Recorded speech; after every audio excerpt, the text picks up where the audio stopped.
Hello.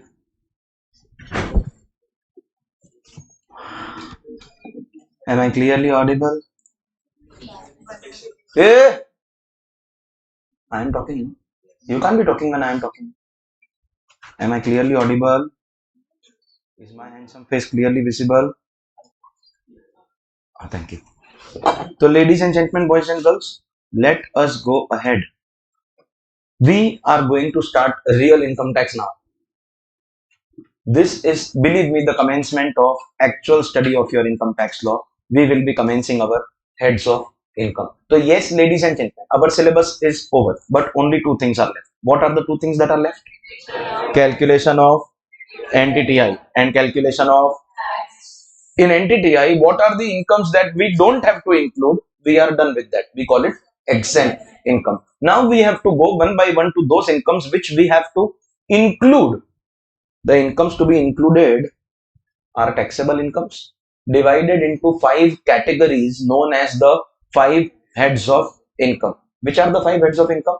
First, income from salary when you are working as an employee. Second, income from house property when you are earning rental income. Third, income in the nature of profits and gains of business or profession, whether other people are working for you. Next, abnormal profits on sale of assets, that is capital gains. And then everything else will be summarized into the last head, that is income from other sources. So we have 5 chapters, which are now the 5 heads of income. We have to calculate the income in each head and include it in our net taxable total income. The total of these 5 heads will be effectively that amount on which we are required to pay our income tax. Correct? Now, in the income tax law, the first head of income is income from salary, obviously. But salary is a big chapter. See, we always say that PGBP capital gains are the biggest chapters. PGBP is 20% of your syllabus. Capital gain is also 20% of your syllabus. Effectively, business, profession and capital gains together is 40% of your syllabus. Salary is smaller than them. But when we say smaller, means only one lecture less.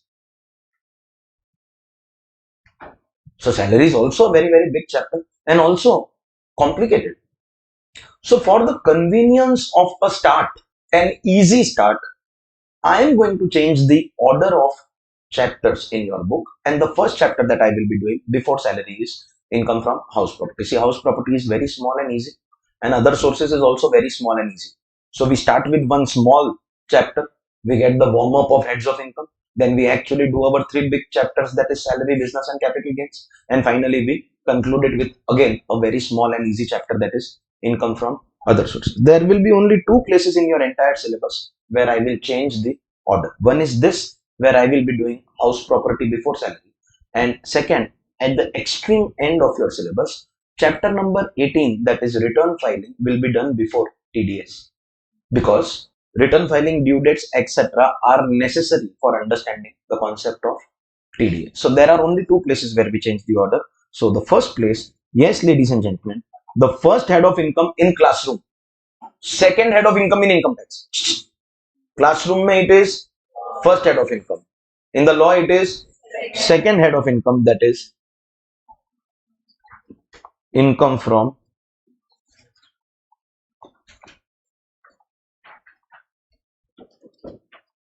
house property. Charging section of income from house property, section 22. Are we aware of charging section of the income tax law? That is section 4. Section 4 says income tax is payable by every person in each assessment year on the net taxable total income earned during the previous year, depending upon residential status. That's the charging section of the overall income tax. It is that section which says you have to pay income tax if you have income.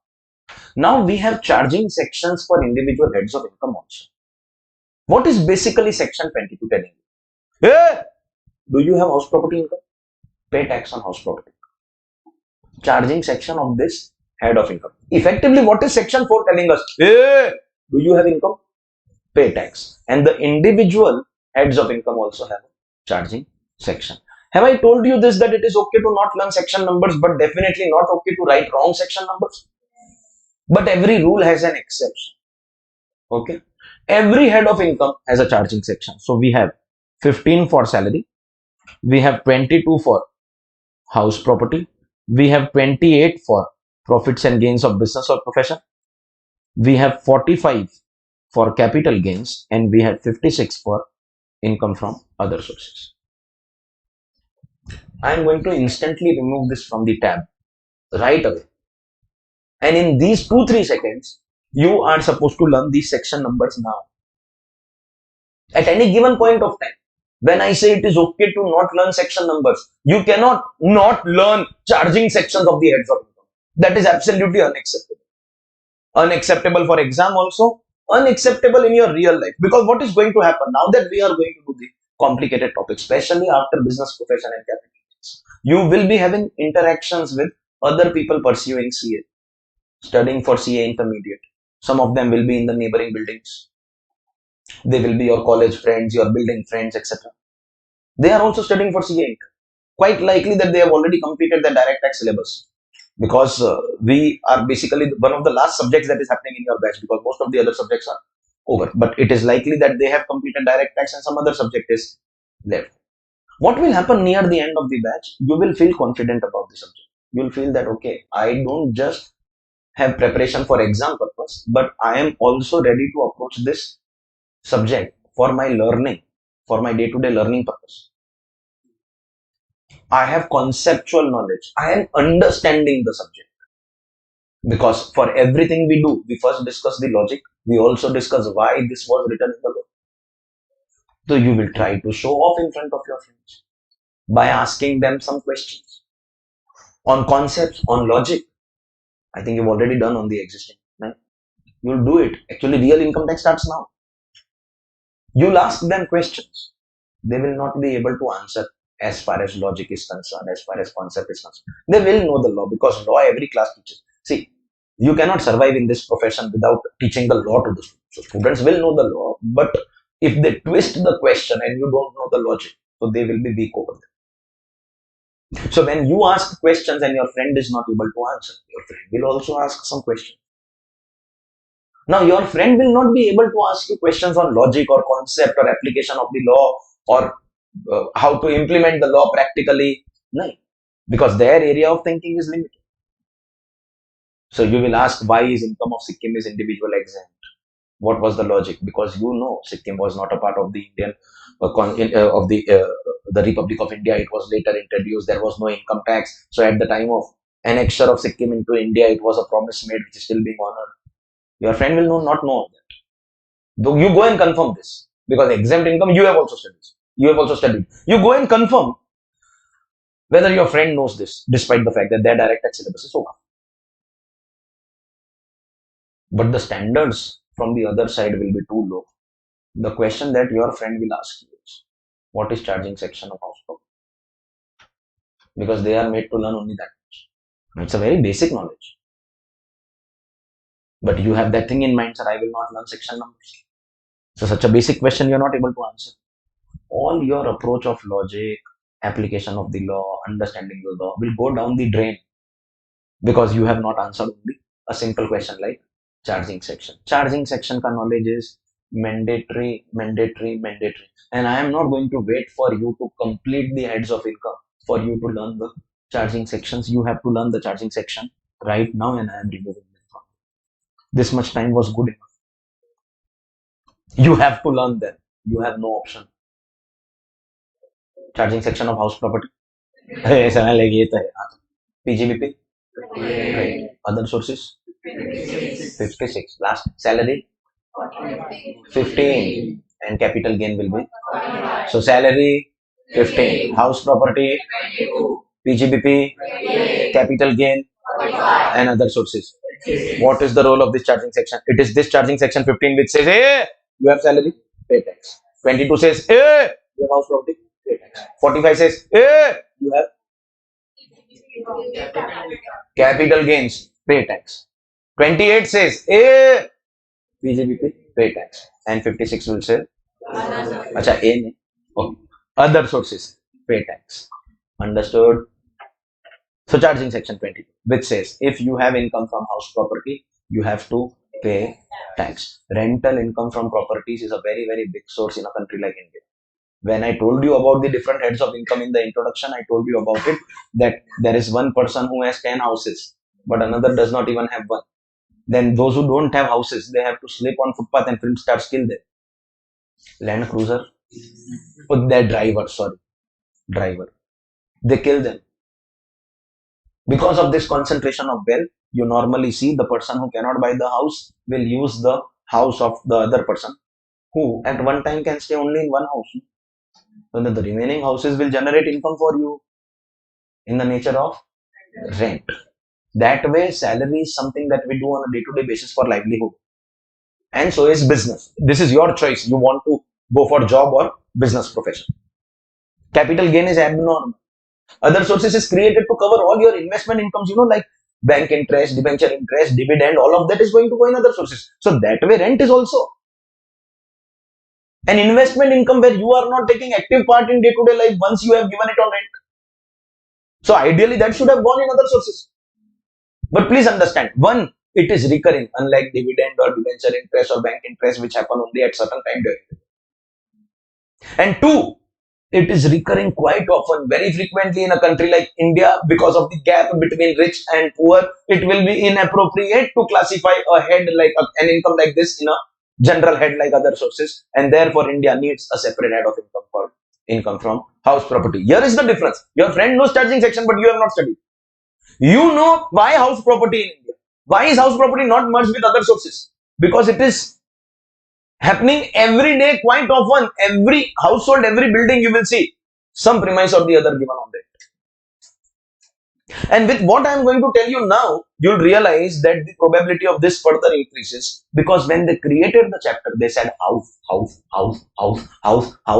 property. And if you go and read section 22 says property of any kind, whether residential or commercial. So they call it house property, but not just house, also office ka rent is covered here. So you have given your house on rent. Are you earning rent from residential property? That will be income from house property. You have given your office on rent. Are you earning rent from commercial property? Will also be covered there. Now go and randomly enter any building in your area. Residential or commercial. Both are covered. At least some part of some portion of it, the owner must have given on rent to someone. This is happening in every building. You understand the frequency of this happening. And for this, we need a separate head of income called income from house property. So the chapter says house, but we cover residential as well as commercial. Head of income is income from house property, but inside the charging section, they say income from property of any kind, residential or commercial. That means house current will be covered and office current also will be covered. So ladies and gentlemen, first head of income in classroom, but second head of income in income tax law. Name of the income from house property. Charging section 22. We will cover residential or commercial properties, both. Everyone is with me? So the chapter requires a certain introduction. And few points within the introduction will make a lot of things clear about income from house property. Till now, are you clear about three things? One, charging section, two, name, and three, residential, commercial, both. That much you are clear. We will go ahead. First point is basically conditions. You can call an income from house property only and only when excuse me, only and only when three conditions are fulfilled: A, B, and C. And do you observe between A, B, and C? What is the sign that? That means the word I will use here is and. And that means in order to call an income from house property, you have to fulfill condition A or B or C. All of them. They are cumulative condition. Any one condition dissatisfied, this income can't be called income from house property. We call it the essence. Means house property can arise only when the following three incomes are fulfilled. Only when the following three conditions are fulfilled. When any one of the three conditions, any one is also not fulfilled, then the income will not be called income from. Sir, what will we call it? That is none of your business right now. Please understand. Control your anxiety. Currently, our target is, will it come under house property or no? If the conditions, all three of them are fulfilled, it is house property. If any one of them is not fulfilled, it is not house property. Where it will go, we will see no when we go to the other heads. Right now, the condition or the point is that if you fulfill the three conditions, then it is income from house property. If any one of the three conditions is dissatisfied, then it will not be considered as income from house property. Currently, you have to be bothered only about that much. So, yes, in the first point itself, I have to make you do three sub points, point A, B, and C, and the three sub points will act as conditions. The three sub points will act as conditions. Do you understand?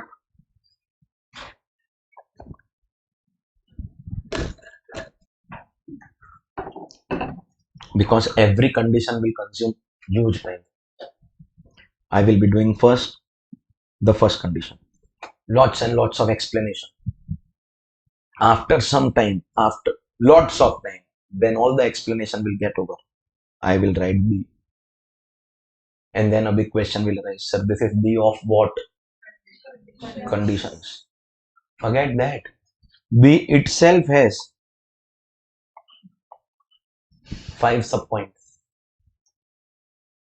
After the 5th subpoint, first question will be we are doing CA, inter, tax, direct tax, house property, and then C. So C is the third condition. You understand? So thankfully, this is the beginning of the chapter. If or beginning of the lecture also. If house property supposedly starts in the middle of the class, in 2 hours we have finished maybe our exempt income. We still have 2 hours, so we at least start the chapter. So we actually are unable to not complete the conditions in the same lecture. If you understand what I'm saying. But yes, it is beginning of the lecture, so we will certainly be able to complete the conditions. We don't know whether we will get time because after C, A, B with 5 points, then C, then we have 2 also, 3, 4. This is introduction of house property. After this, we will go to the calculation. And some are saying, sir, while doing graduation, we are direct entry. How many direct entry? While doing graduation, sir, we have studied tax, so we know income from house.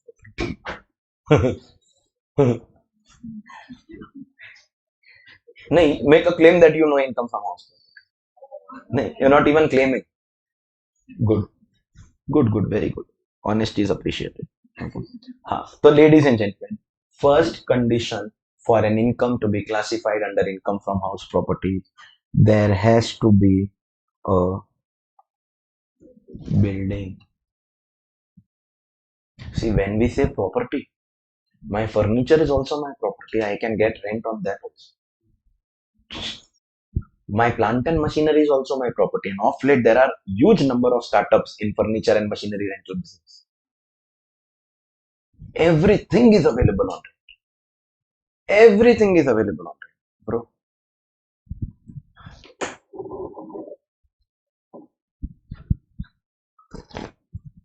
Once upon a time, only property people used to take on rent.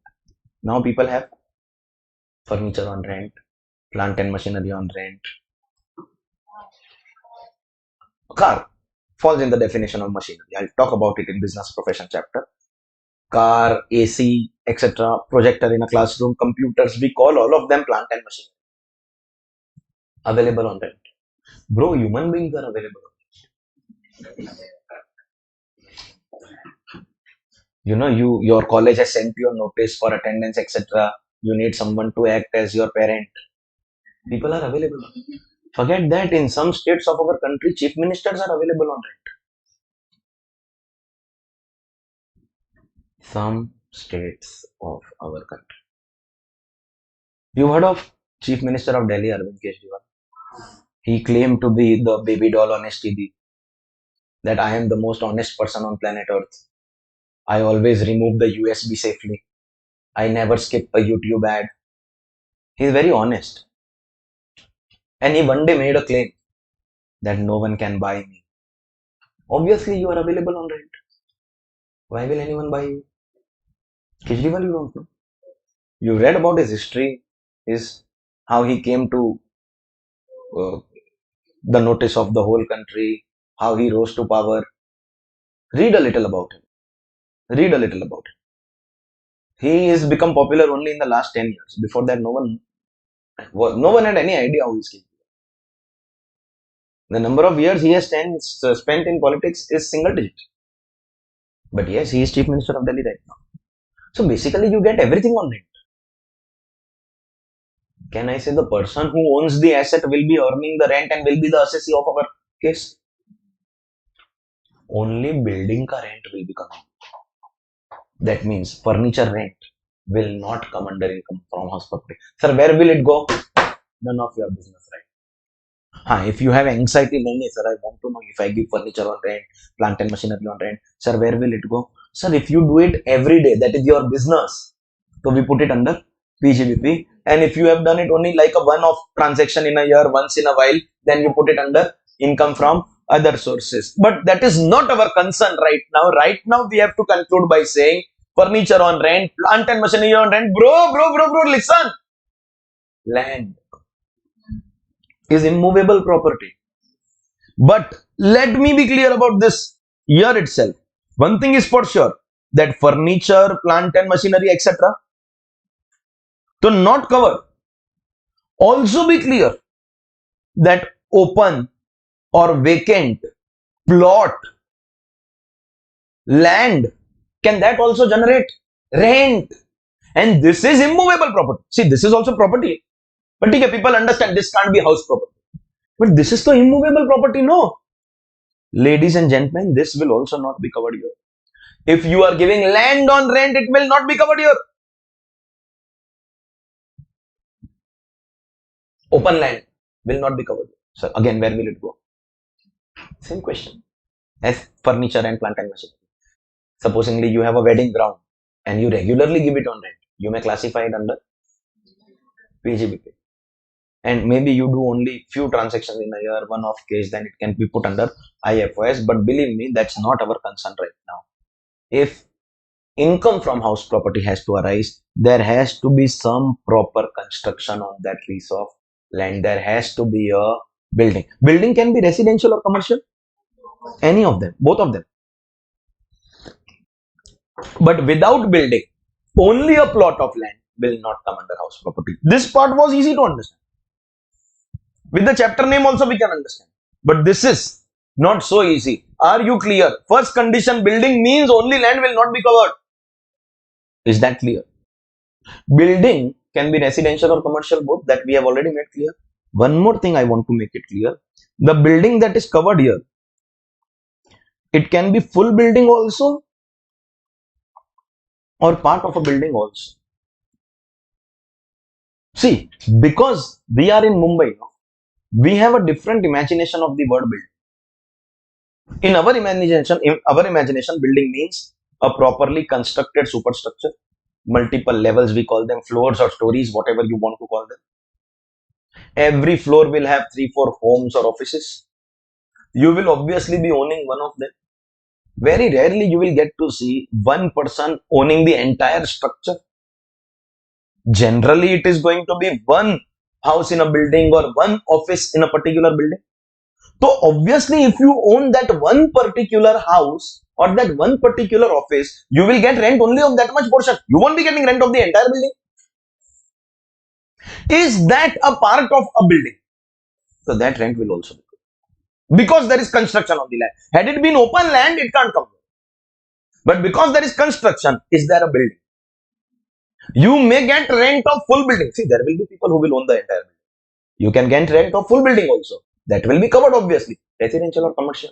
Both. Full building will be covered and part of a building will also be covered. In fact, I must tell you for your knowledge that outside Mumbai, a lot of cities follow bungalow system.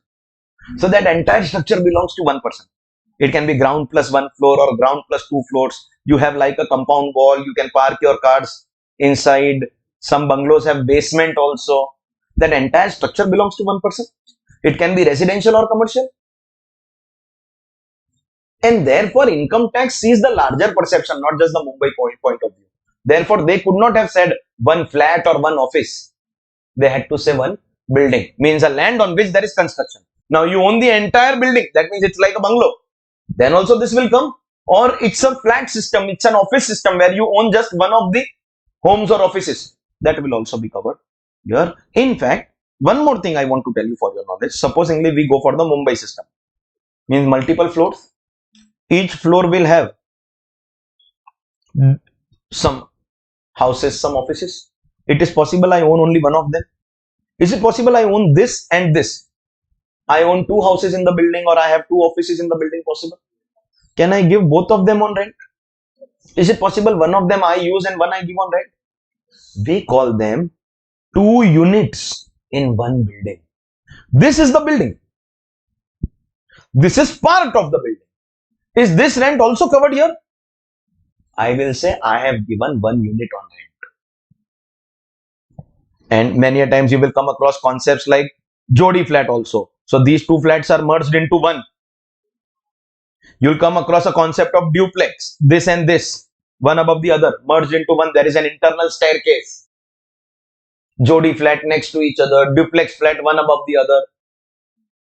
We call them multiple units in one building. It is possible that you rent out one of them and stay in the other. It is possible that you merge both of them and rent out the entire thing. Possible, no? Whether you get rent on the full building or you get rent on the part of a building. That part is called as unit inside the building. But is it still a building?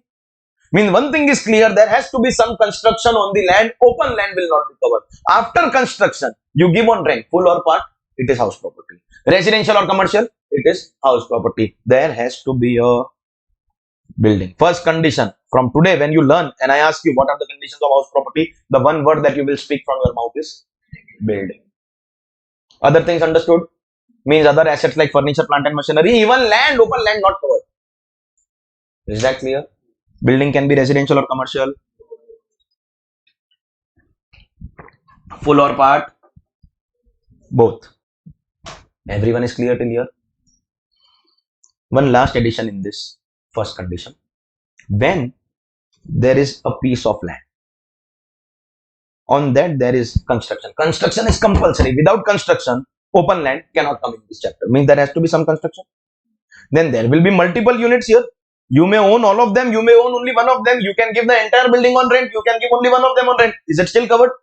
Residential or commercial is still covered. But then, do you realize that here there is some open area in the building compound? In a bungalow also there is that car parking area. Is that possible? Supposingly you own one house also. So every house will be accompanied with a car parking area inside a big building. That can be an open area. The building in which our class is being conducted, there is a main gate of the building which is kept locked. Inside that main gate, there is a small land area where we park two-wheelers, four-wheelers. And then there is one portion of the land on which the building is constructed. So my question is this land parcel a vacant land or there is some construction? There is some construction, correct? We have constructed a building here. And then we have this main gate which we can lock whenever we want so that we can prohibit entry and exit of people. If supposingly I give the entire building on rent to someone, full building is also covered. So along with the building, I will hand over the keys of the compound also. And that person who is my tenant can lock this portion, especially in the bungalow system. The entire structure will be given on rent to one person. That means that person will use the building as well as this land parcel and pay me rent of the entire area. So will that contain some rent of the land portion also? That will be covered because the word building will include that land which is appurtenant to the building. Building will include land which is appurtenant. Appurtenant, simple meaning attached. Attached and forming part of building. What is the simple translation of the word appurtenant? Attached and forming part. One more time please. Attached and forming part. See, understand. Outside the compound, there is a big road. Is that land also attached to our building? But we cannot lock that land. So that land is not a part of our building. But is this compound that we have, is this a part of our building? Can we lock the main door here and prohibit people from entering and exiting? Yes. So that land will be covered in the definition of building. But the moment we remove the building here and it becomes open land only, that will not be covered. With building, if there is some land, that will fall in the definition of building. That land is called upper tenant, a part of the building, something like a society compound. That land will be covered. But only land will not be covered. See, when we used to read, no, as kids, storybooks in India, they make them on European concept. So they give a definition of house like this. There is basically a big gate where my cars enter. There is a garden here. Then there is my bungalow here. Then behind my bungalow there is a backyard. There is a river flowing here. Bro, in Mumbai, behind the building there is another building. Land is not attached. Building is attached to building. If you demolish one building in Mumbai, you end up damaging the neighboring building because they are like same wall buildings. Correct, na? But if we go by that concept, if I have to give this bungalow on rent, obviously this area will also go and this area will also go along with the bungalow. That is a part of the bungalow. That will be covered. But had the bungalow not been there and it was only an open land, that will not be covered. So the essence of the first condition is the word building. Once there is construction on the land, with that building some open area, no problem. Building is residential or commercial, no problem. Full building you give on rent or part of it you give on rent, no problem. As long as there is construction on building. So first condition, building including land upper tenant. In order to tax an income under house property, the rent that you are earning should be from a building. So rent of machinery, rent of furniture, rent of open land, not covered. There has to be a building. Last time, residential or commercial, both, full or part. And with the building, if there is some extra land, open area, that will be covered. But only land, not covered. So first condition to tax an income under income from house property, there has to be a building. Correct hai? And because the three conditions A, B and C are cumulative conditions, you have to fulfill A, B or C, all of them, then only there will be income from house property. Second condition, assessee. Can I say assessee is that person who is receiving rent and going to pay tax on that rental income? That assessee should be owner of the building. Building ka condition is clear, residential or commercial, full or part, but there has to be some construction. And you are earning rent, therefore income from house property, but provided you are owner of that building. Rental income will be taxable under house property only and only if you own the building. Ask me a doubt, please. Please ask me a doubt. I am saying it is house property only if you are owner. If you are not the owner, it won't be house property, it will be some other head. Ask me a doubt, please. Anyone is the owner. What is the doubt?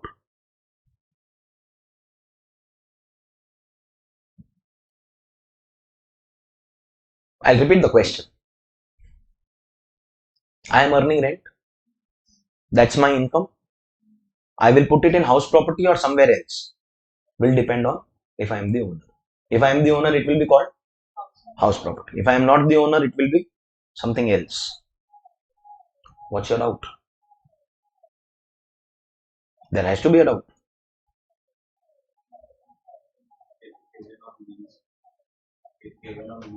If given on lease, then only there is lease rental. No, so doubt kya?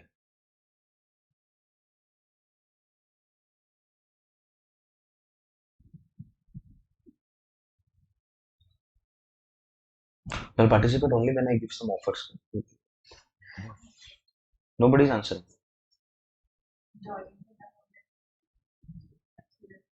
Sorry. In the share, that's not a doubt. There has to be some conceptual doubt. Calculation का नहीं. No doubt on the calculation.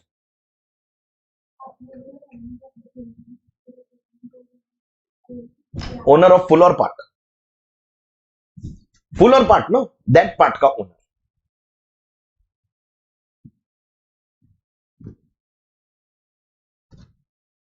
Seriously? I thought you are people who like to play with logic, who like to play with reasoning. To answer this question, if I am not the owner, how will I get rent? Condition is what? You have to be the. But then, do you get rent of something that you don't own? You don't understand the question here. Question, understand, no, please. Condition is you have to be the owner. Arre, sir, so how can I get rent if I am not the owner? I am getting rent. That means I am the owner. You didn't have that doubt. You didn't think about it. Now you are understanding what is the doubt. Sir, the doubt is how can I get rent if I am not the owner? What kind of a condition is this? You didn't get the doubt. I created the doubt. And now I only have to answer. So better not to create only such doubts. But do you understand the doubt? Anyone knows about the possibility here? Otherwise, you'll say, no, sir, I was aware that it is possible. So I didn't ask that doubt. How? Sir अगर मैंने किसी के पास से heavy deposit पे कर लिया और agreement खत्म हो तो अभी वो वापस जो डिपॉजिट दिया था उसको वो नहीं दे रहे तो मैं ये प्रॉपर्टी रेंट पे दे सकता हूँ जब तक वो रीपेमेंट नहीं करेगा. Because you complicate things unnecessarily now. Therefore, that ticket issuer did not issue you the correct ticket. Don't unnecessarily complicate things. Let's keep it simple. Supposingly A is the owner, of course, of building. It can be full or part. It can be residential or commercial. A is giving the building on rent to B. So that means, can I say B is the tenant? B is going to pay A some rent. Is there a building? Is A the owner? Therefore, is this income from house property? Assuming condition C is fulfilled. But after taking the property, B says, sir, actually the idea that I had of starting a new business in this property has failed. I did not get government approval. I don't want. A is like, bro, I have taken full year ka rent from you and I have used that money somewhere. Now I don't have money to return. For 1 year, you will have to stay.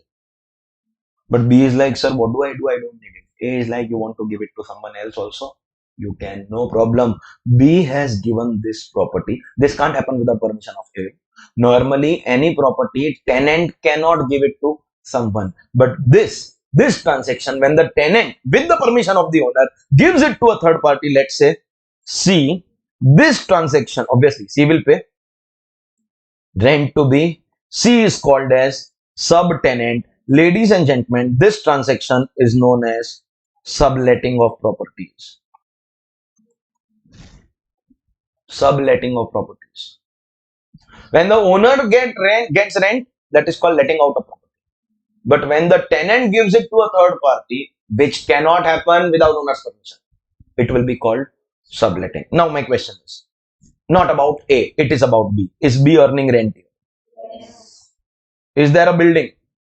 But B is not the owner and therefore this cannot be income from house property. So have we answered that unnecessary doubt that I created first? Sir, what was that doubt? Sir, how can I get rent without being the owner? The transaction is legally known as subletting. Can you get? Yes. Are you the owner? No. Will it be house property? No. Sir, where will it go? None of your business. Believe me. Right now, none of your business. But in case you have the anxiety, no sir, I want to know where will it go? It will go under income from. Not the agenda right now, not something that I'm interested in teaching you right now. Other sources will happen when it has to happen. But right now, the condition is that it cannot be a part of income from. It will go and become a part of income from other sources because B is not the owner. So condition 1, building. Condition 2, owner.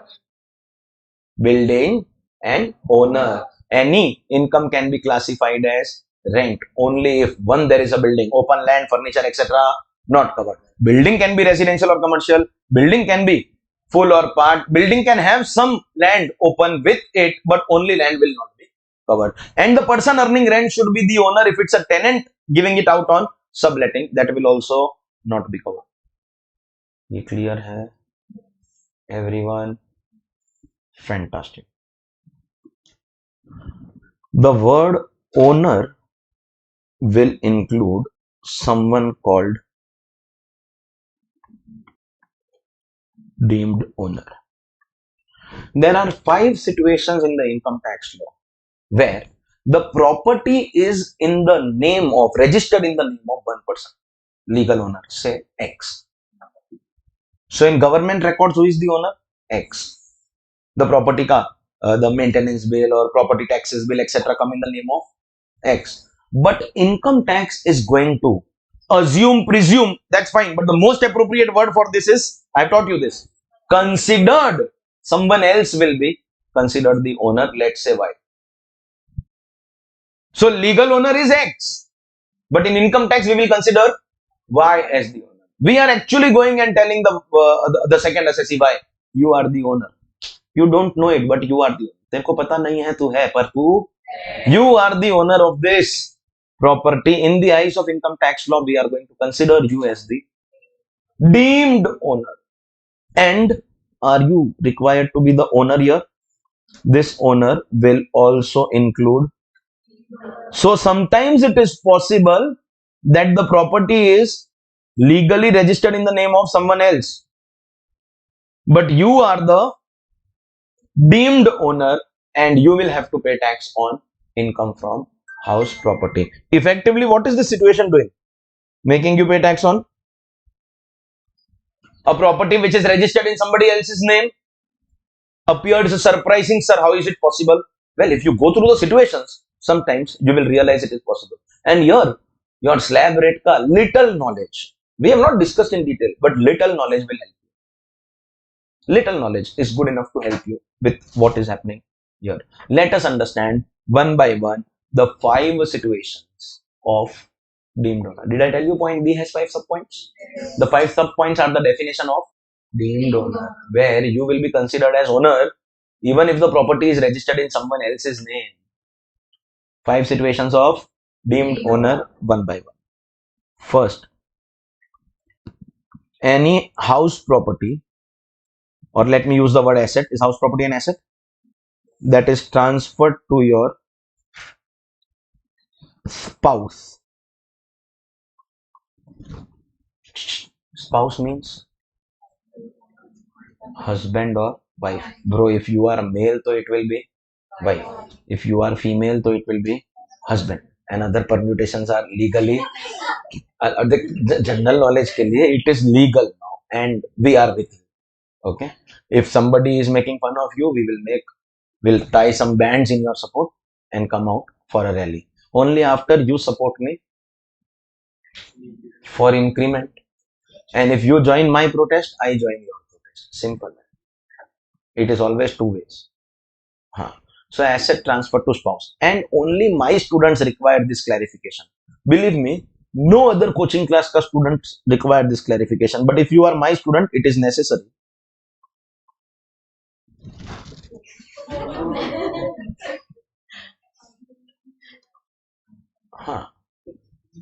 Own spouse. So true or false, you cannot transfer your property to your neighbor's spouse. True or false, you cannot transfer. You cannot transfer. False, you can. No, you can transfer yourself also. Can you transfer? Yes, but this point is not applicable. This point is applicable only if the transferee is your own spouse. Or transfer to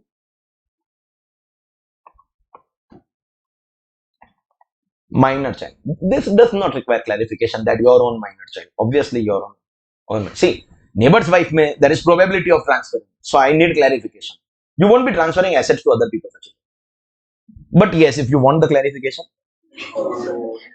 you never know. You may not have counted how many children are roaming around. Huh. So own spouse and own minor child. Property transferred to own spouse, own minor child. First question, why will people do that? Now here is where slab rate will help. I have two properties given on rent. Both are generating 10 lakh rupees for me. So total becomes 20 lakh. After 10 lakh rupees, the remaining income is taxable at 30%. How will I save taxes? One of the properties I transfer in the name of any one of them. So now the rent will come in their name, but my house, and I will be allowed to use their slabs for separate benefit. Do you understand? So first it will be 0, then 5, then 20, till 10 lakh, it will be lower than 30% now. Which is why slight knowledge of slab rate is important. People transfer the properties to these people who are part of their own household. The rental income is coming in the same house, but getting taxed at a lower rate because of the separate slabs available. We will not let that happen. The transferor will be considered as owner. That means that other 10 lakh will also be considered as your income only. Now it makes sense. Even if you have legally registered the property in the name of someone else, income tax law will consider you as the deemed owner. Let us understand with the help of an example. Mr. X transfers his house property to Mrs. X. That is obviously transfer to spouse. But I want to clarify one more thing, that we have not written wife, we have written spouse. So it can always be a situation where, just imagine, Mrs. X is the transferor and Mr. X is the transferor. So husband to wife or wife to husband, both will be covered here.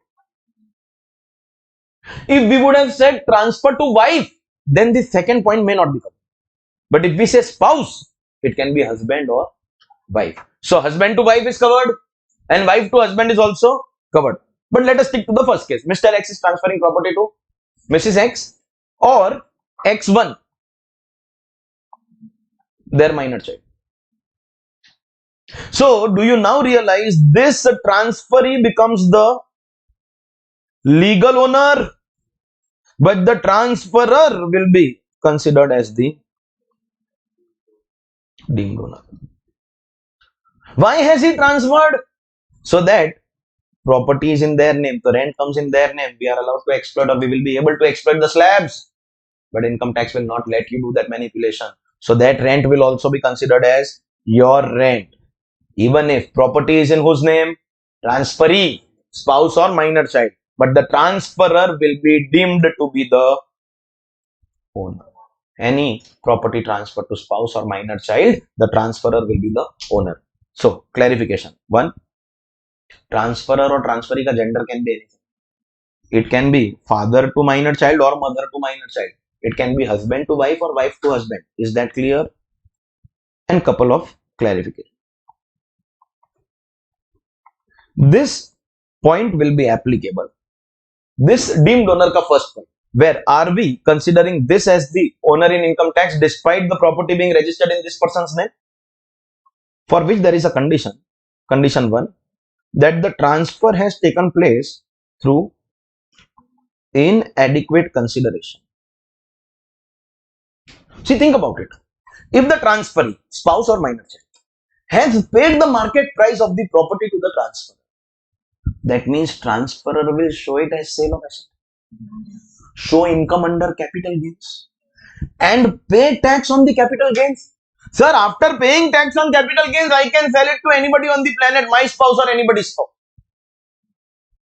my children or anybody's children. Am I ready to pay tax on capital gain? So that cannot be treated as a manipulative transaction. Or are you trying to say that if I sell my property to my wife by taking proper money, it will be illegal? That cannot be illegal. If I take proper money, I declare the capital gains, and I pay tax on that capital gains, then you can't consider me as the deemed owner. Then the transferee will be considered as deemed owner. That means if there is adequate consideration, this point not applicable. This point is applicable only when there is inadequate consideration. See, point everyone understand. That means property was gifted. But logic is what? Logic is what? If I take money and pay tax on capital gain, then you can't force me to pay tax on capital. Is the logic. So condition 1, inadequate consideration. The transferor will be considered as deemed owner only if there is inadequate consideration. And condition 2, that is only applicable if the transferee is spouse. That means only in the first case here, not applicable in the second case. In spouse wala cases, there is an extra condition that there is no agreement to live apart. English. No agreement to live apart. Let me keep it simple for you. That transferor will be deemed owner only if you are living together. You are going to be considered as deemed owner only and only if you are living together. See, many a times you have to transfer your property to your spouse under a separation arrangement. It is like, take this property, we will stay separate. See, the first transfer which took place, the story that we were discussing, the idea of that was one rent will come in my name, one rent will come in wife ka name, we will be able to use slabs of each other, and that was tax manipulative. But when I am transferring my property to my spouse under a separation arrangement, that is not done for tax manipulation, that is done for peace of mind. That you stay separate, I stay separate, you stay happy, I stay happier. The objective is different. That's one reason why you can't call me deemed owner. Second, in the first story, were we living together? So was rent coming in the same house as me? So I will be considered as owner. Now, have we separated? That means my rent is coming in my house, but this property ka rent is going in some other house, in the house in which my wife is living. In any case, it is not coming in my house. You can't call me the deemed owner. Means we will be called deemed owner only when we are living together. That means we don't have any agreement of living apart. We don't have any separation agreement. If the transfer has taken place under a separation agreement, deemed owner will not apply. Deemed owner will apply only if you are, in simple language, living together. Obviously, that condition can't be for minor child. You can't divorce your child. Try karna. Go home and try. How many are still minors here? There will be someone you are not.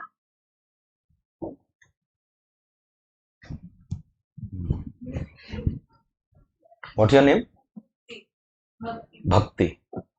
Like worship. हाँ, minor child. है ना? Duty. Show your Aadhaar card. You know, you don't have? नहीं, phone का तो manipulative. In my phone, I have got COVID negative report. PDF. I never did RT-PCR. But I have a report in my name. So minor child. You can't divorce your own minor child. You can divorce maximum. Maximum nahi, only your spouse. You can divorce only your spouse. A maximum spouse. So if there is adequate consideration, that means you paid tax on capital gain. No deemed owner. If you are separating, then rent is going in different house. No deemed owner. So you will be considered as deemed owner only when two conditions are fulfilled. Condition 1, inadequate consideration. Condition 2, only with respect to spouse. Kya? You all are living together. Think about it. Think about it. X and Mrs. X are husband and wife. The transfer takes place without consideration. Inadequate. Is condition 1 fulfilled?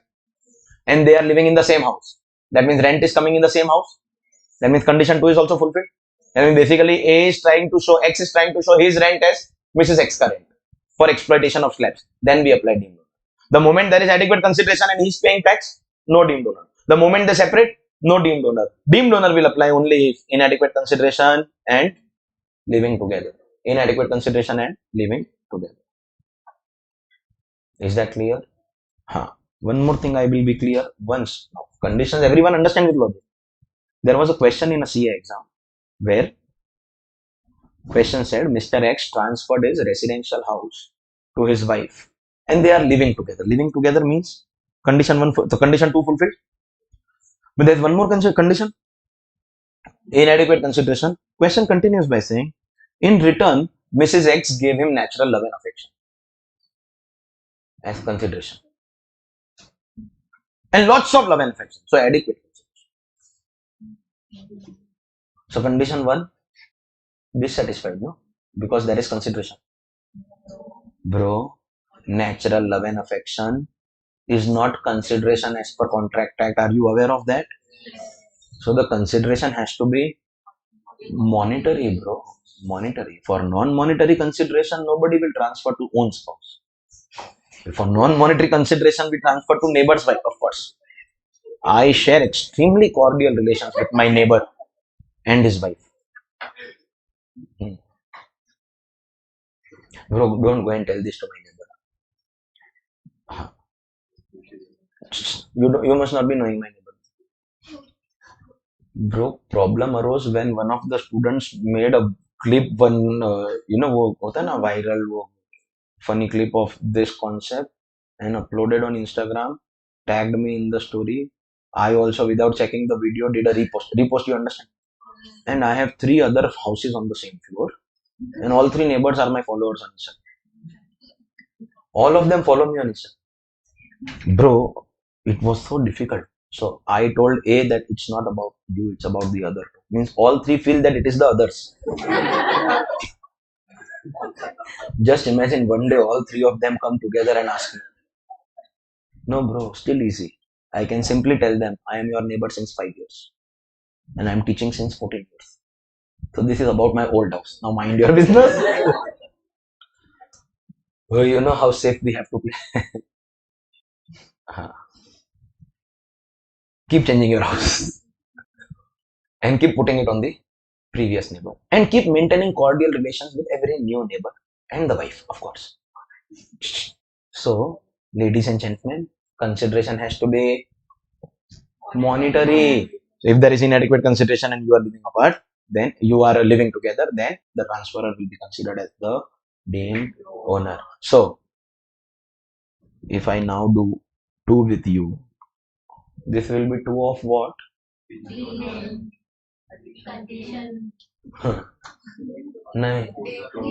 the second condition, second point of deemed owner. So, we are doing a chapter called income from house property. First head of income in classroom, but second in income tax law. Charging section 22. Residential or commercial, both. Full or part, both. But there has to be building. Second, you have to be owner. But owner will include deemed owner, where legal ownership is with someone else, but income tax will consider as you as the owner. Asset transfer to spouse or minor child, then transferor will be considered as owner if there is inadequate consideration, and in case of spouse, you are living together. Everyone is clear? So it starts of the building. It starts less than first floor and that's less than second floor. So एक minute. Then they are 2 different units. You have to consider them as 2 separate properties. Now continue your question. even though They are, see, that's why I told you about it, that next to each other or one above the other are also considered as multiple units in one building. So for tax purposes, you have to identify them as separate properties. Yes, the structure is same, but they are separate properties. Clear hai? Fantastic. Second case of deemed owner.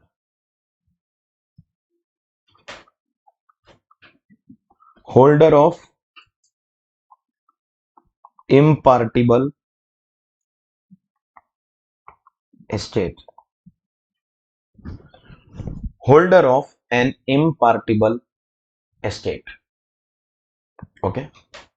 Supposingly, there is this one building.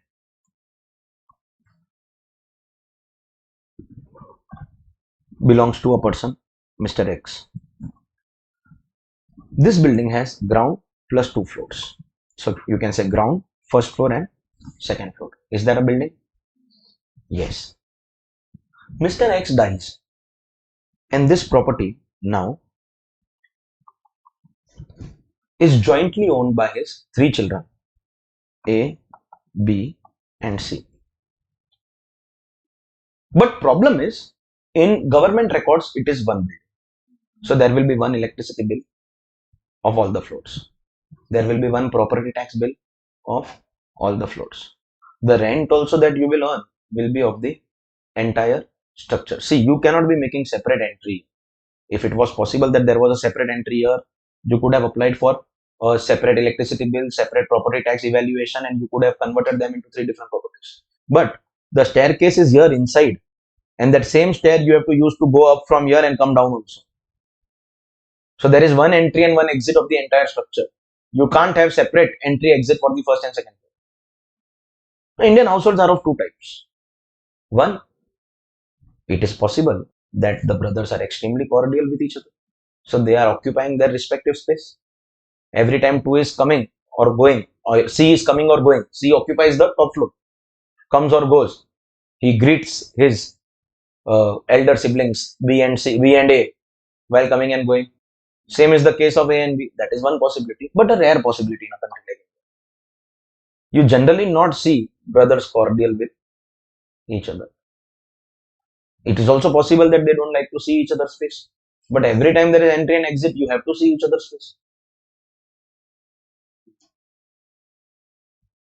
There is only one way in which the property can be divided. It is not possible. C cannot say, I don't like to see you guys, I am taking my second floor and going. Just imagine what B will say, okay, then fine, I am taking my first floor and going. And bro, what if then A decides to take the ground floor and go away somewhere? There's something called gravity, no?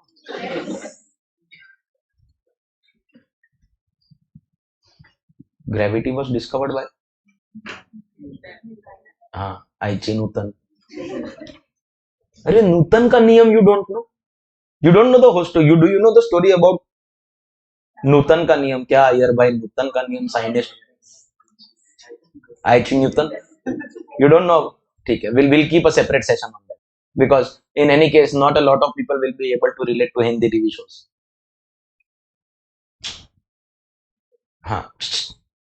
So it is not possible to separate the property by handing over separate possession. Such a property is known as impartible estate, which cannot be divided. Do you understand this? There is only one way in which division can take place. You want to guess? There is only one way in which the property can be divided amongst the siblings. You want to guess how?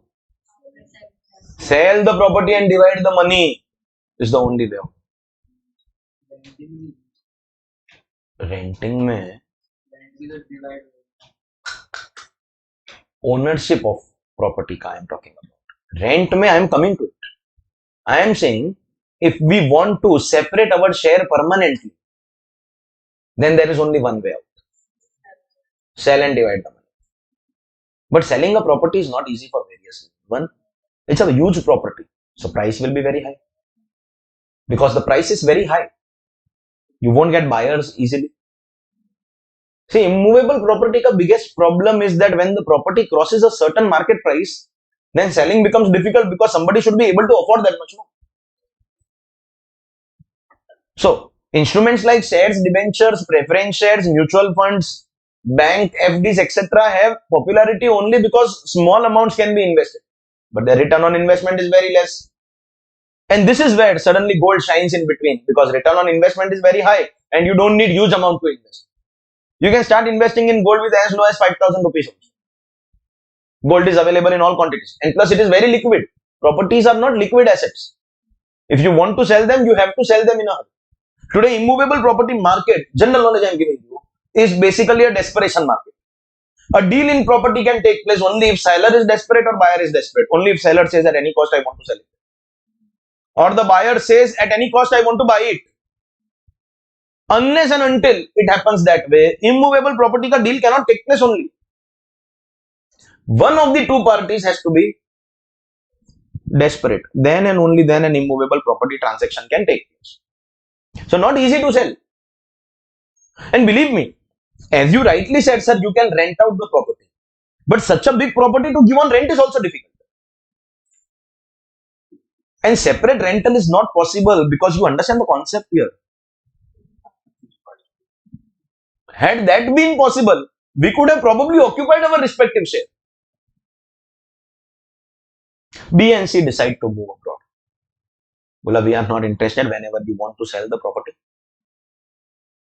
you give our share. We don't want to fight with you. If we stay here, there will be everyday fights. It is better to stay away and stay close rather than staying close and staying away. Mark the depth of my statement. ये Indian family culture में unfortunate relations between brothers. You know what a big lesson Ramayana has taught us, that if we talk about the owner of Lanka, Ravan, he was superior to Sri Ram in all ways. Knowledge wise, he had the knowledge of all the four Veds: Rig Ved, Samved, Yajurved, Atharvaved. Wealth wise, he was the owner of the golden thing called the Sone ki Lanka. Power wise, he was one of the most powerful ever. How many of you are aware that Ravan wrote the most complicated stotra in Sanskrit, that is the Shiv Tandav Stotra? Who wrote the Shiv Tandav Stotra? Are you okay? Shiv Tandav Stotra, the most complicated of all. Anyone knows it? By heart? No? Few sloks? No? Sanskrit is complicated. You need practice. But if you decide that you have to do it now, so you can do it that way also. It is a big lesson that CA is complicated, but if you decide you have to do it, it does happen. I wanted to memorize the Shiv Tandav Stotra. Very difficult. Every line you play on audio, you pause. I opened the lyrics also, line by line, slok by slok, word by word. I memorized. One paragraph memorized, multiple times I spoke. Next paragraph I memorized, multiple times I spoke, then spoke the first two together. It took lots and lots of time, but finally I did it. If you decide that you have to do it, you will be able to do it. So what a lesson. Despite being superior in terms of everything, why did Ravan lose the bet? Why? Because his brother revealed all the secrets. Had it not been for his brother, Vibhishan, little story you know, or you don't know anything about Ramayana and Mahabharata. You understand, Ramayana teaches us when two brothers are united, then you can conquer Lanka. And Mahabharata teaches us whether when you fight with your own brother, you lose your kingdom also. You lose everything, your kingdom, your 99 brothers. You lose everything if you are not united with your own brother. We can't have a bigger lesson than this. So B and C decide we don't want to fight. We are going for sale. In any case, you'll need our signature. Call us whenever required. And in case you are doing a renting transaction also, see, full property you give on rent to someone, no problem. From that money, obviously the property taxes, etc. will have to be paid. The maintenance charges, etc. Subtract that, and whatever are the profits, kindly remit it to our bank account. A said, I'll do it honestly. So let's stop our fights forever. So therefore, A has been assigned the responsibility of taking care of the entire property, and A becomes someone called holder of this impartible estate. A will receive the rent, pay the property taxes, etc. Pay everything, and then the profit he will share with B and C. Wait, first pay the taxes on the profit. Because legally all three of you all are the owner. But who is getting the money? See, supposingly we have to recover taxes from B and C, it will be difficult. They are not even here. And in any case, the rental income is coming first with you in your custody. You pay the taxes, just like you are paying property taxes, you pay the income tax. After paying, only you distribute the share. That is holder of impartible estate. Legally, all of them are the owner, but the holder of impartible estate will be considered as the deemed owner. A, in our example, is the holder of impartible estate, will be considered as what, bro? Do you understand? So case 1, asset transferred to spouse or minor child.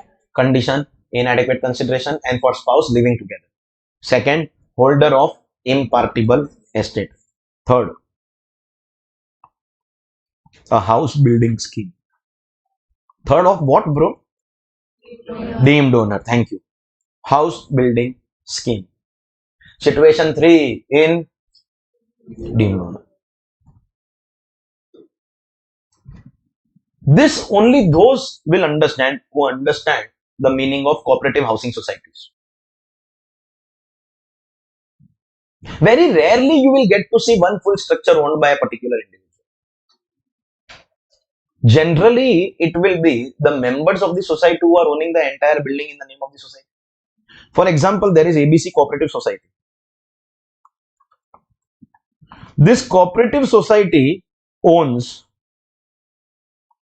the entire society compound, the society building. Do you know some societies have wings, A wing, B wing, C wing? So there can be 4 buildings in one compound. Okay, so there is one building here, here, here, here, 4 buildings. Plus there is some open land. Now my question is, who owns the entire land?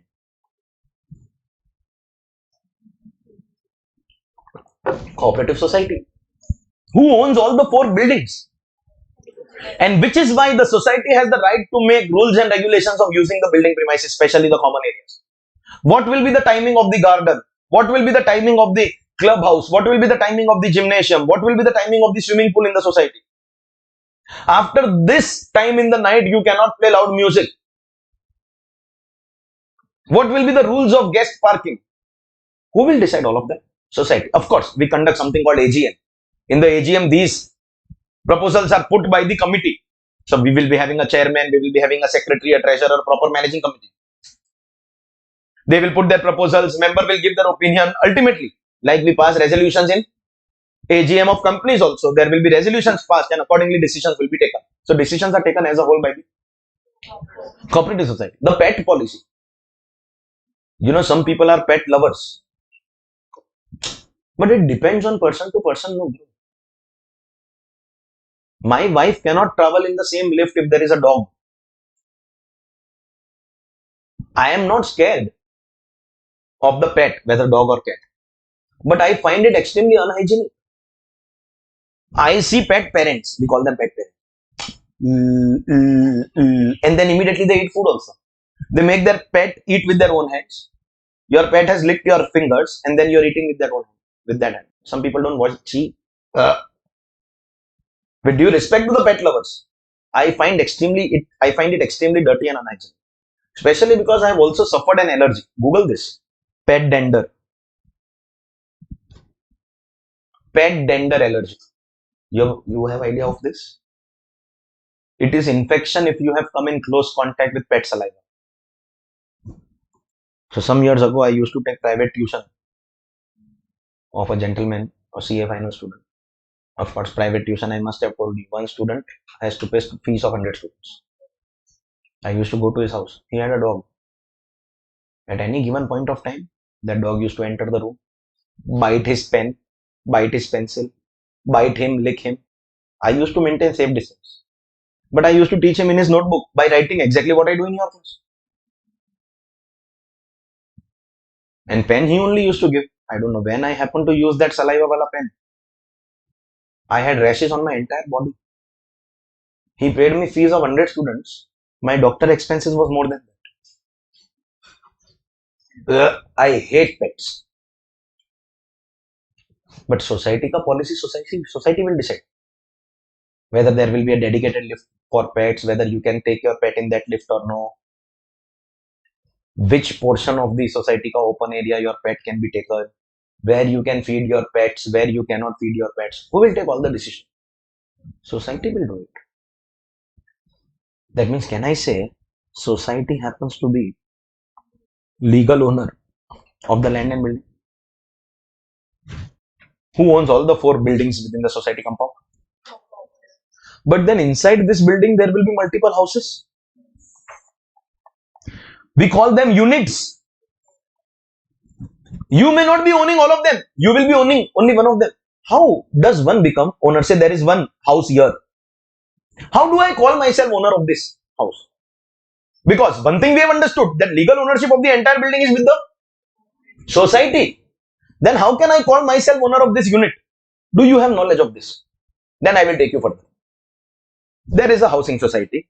The entire compound, the entire building legally belongs to the society. Society makes all the common area rules. Then how can you call yourself that this is my flat? How can you call yourself the owner? How does that happen? What gives you that legal right?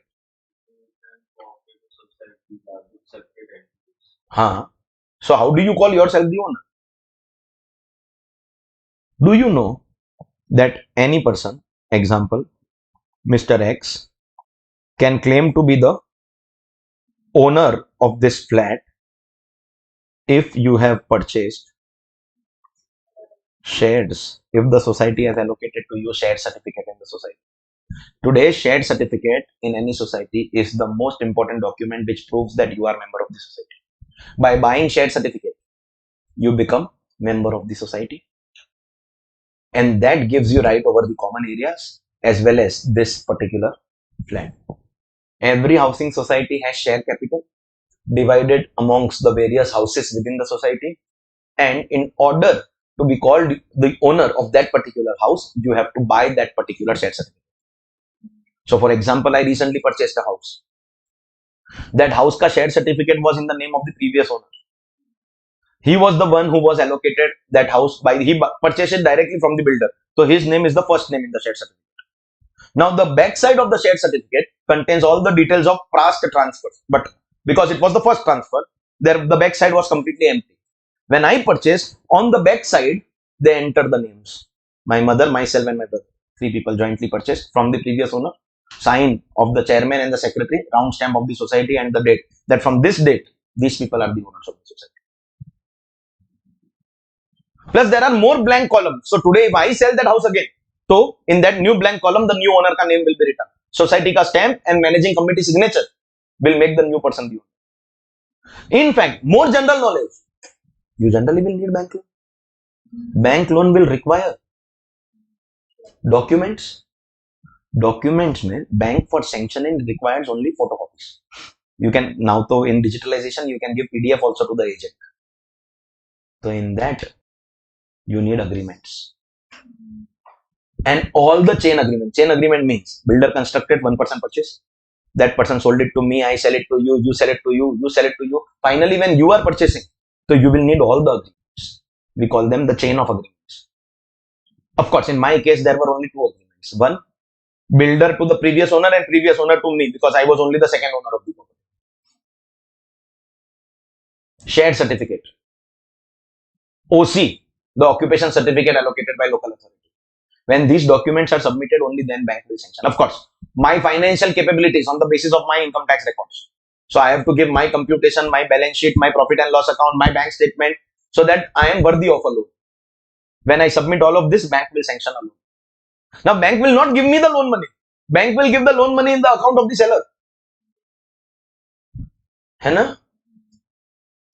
Bank will disburse this loan money only when all the original documents, all the past chain agreements, and most importantly, the original share certificate is given to the bank. If you have availed a home loan, the original share certificate will remain with the bank. And that is the biggest proof of ownership. So while the society legally owns the entire land, all the buildings within that land, that one house ka ownership you claim. How? By buying shared certificate. It is this shared certificate which is proof of your ownership. Now you tell me, the entire compound and all the buildings, who is the legal owner? Cooperative society. But Mr. X, with respect to this particular property, will be considered as the common sense. See, today if this particular flat is given on rent, that rent won't go to the society. Rent will go to Mr. X, because Mr. X says, I am owner of this much portion because of shared certificate. I will get the rent. Of course, this house ka money also I have paid. I am paying society maintenance. In fact, now one last thing I'll tell you for your knowledge, that when you give your property on rent to someone, society has the right to collect from you maintenance charges. Every housing society charges extra maintenance on rented properties. In Maharashtra, the rule is 10% extra society can charge. So if my monthly maintenance comes to 100 rupees, and if I give that house on rent, the society will from me every month take 110 rupees. There is 10% increment in the maintenance cost in case properties are rented. Society can maximum do that much, but society cannot keep the rent money. You understand? Rent ka money cannot go to the society. Rent I will get because I have purchased shared certificate. Simple, hai na? Simple है. देखो, company is owned by all the shareholders together. All the profits belong to the company. But in case profit is distributed, so with respect to my ownership in the company, that much dividend is mine. So here, this is basically a dividend that you are getting for these shares, the share certificate. Who is the legal owner of the building and land? Cooperative society, but I will be considered as the deemed owner. Is that understood, everyone? Fantastic. Next, point 4 of deemed owner. Section 53A of Transfer of Property Act. So normally all the sections that I am going to teach you are going to be sections of income tax. But this one section we have to learn from Transfer of Property Act, which has defined something called deemed owner. The definition of deemed owner is given where? Transfer of Property Act. Sir, what is this? Section 53A of Transfer of Property Act says if the following conditions are fulfilled. Condition 1, if you have done something called an agreement, very important, in writing. Oral agreements are not acceptable in property deals. The agreement has to be in writing. So, I want to sell my property to you. We have done an agreement in writing. Second, there has been a payment that obviously the buyer will make to the seller, which can be full payment or part payment. In property market, if you are aware of it, then you must have heard a term called token. A part payment to do a property deal, a token payment. And third condition, the most important factor behind property, property ka big factor is possession. Means with the payment or the part payment, the seller has actually handed over the keys to the buyer. Possession is handed over. Very important condition. Possession is a big factor. Supposingly you are occupying any property and the ownership is under dispute.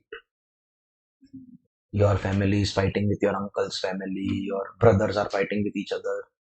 Never vacate that property. Never. Because if you are in possession, you are the owner. Dispute, court will decide. But court cannot tell you to leave the property and sleep on the floor. See, you leave the property and you move somewhere else by keeping it locked. That means you are no longer in possession. That means the option for the court becomes very easy. They can give a stay order. Then you may not be able to rent it out to anyone. In case one of the brothers decides to go for a court case, if you are not in possession, then a lot of action can be taken on the property. But if you are living in that property, the courts will never tell a family to vacate the property. Possession is a very important factor. Never leave possession of a disputed property. Never.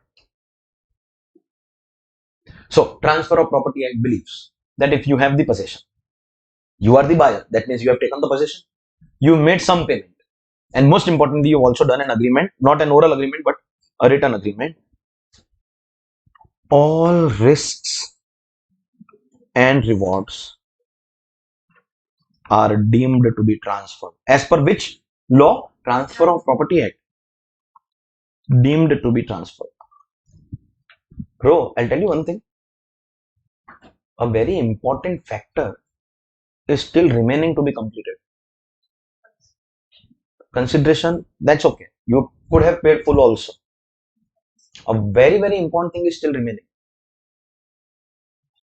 Okay, let us put it this way. You are buying my property. Let's say value of the property is 5 crore rupees. You paid me full 5 crore or maybe part of it, 2 crore, 3 crore, 1 crore, whatever, part. We've done an agreement and I have given you the keys also. So, all three conditions are done. Can you still call yourself the owner? We are deeming you to be the owner. That's a different thing. Ignore this part. But think about it. There is a very important thing still remaining to be completed. How does that happen? How does that happen? Which paper? Property paper means what? Agreement we have done. We have to register this agreement. The buyer has to pay a tax called stamp duty and go in the register office, sign, and that is where this agreement in writing, bro, agreement in writing we can do right now also. But unless and until the agreement is registered with the registrar, at least the buyer cannot say that I have become the owner. That means one thing you please understand, that registration of this property is still pending. So in government records, even now, the owner is the seller. But income tax law, and income tax law is not doing it. Income tax law is just borrowing this rule from Transfer of Property Act. They believe that property is transferred, registration is only a formality. The day the buyer will pay the stamp duty, automatically registration will take place. So please understand, Mr. X is supposedly the legal owner of a property. He is negotiating a deal with Mr. Y, who is a prospective buyer. What have they done? They have done agreement in writing. They have done the payment wala part, full or part, and they have done the possession wala part. While doing this, one thing is still remaining. What is still remaining? Registration is still pending. But Transfer of Property Act says this. And income tax is only borrowing the rule that when these three conditions and all of them are fulfilled, that means all the risks and rewards are deemed to be transferred. Mr. Y, for tax purposes, is now going to be considered as the all risks and reward are transferred. Actually, Transfer of Property Act is said that, but income tax is borrowed. Understand the importance when all the three conditions take place. What are the three conditions? Agreement in writing, payment full or part, and possession. After these things happen, that means the keys are with Mr. X. Oh, sorry, Mr. Y. Are they still left to register this property in government records? However, if there is an earthquake or a fire and the property is destroyed, it will be considered as loss of Mr. Y. The remaining payment he still has to make. Why? Because you have already become the owner. Registration was a formality. Rewards. This was example of risk. So reward. Supposingly, all these three conditions are fulfilled. That means is Mr. Y the owner? The property is still registered in the name of Mr. X. But does Transfer of Property Act consider Mr. Y as the owner? So Mr. Y started some furniture related work, some interior work. When he demolished a wall, he found some hidden diamonds and gold inside.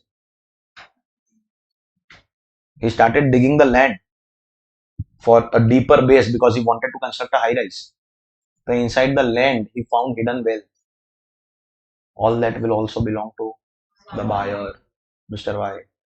All risks, all rewards are considered as transferred if three conditions are fulfilled. In Transfer of Property Act also, and also borrowed by income tax.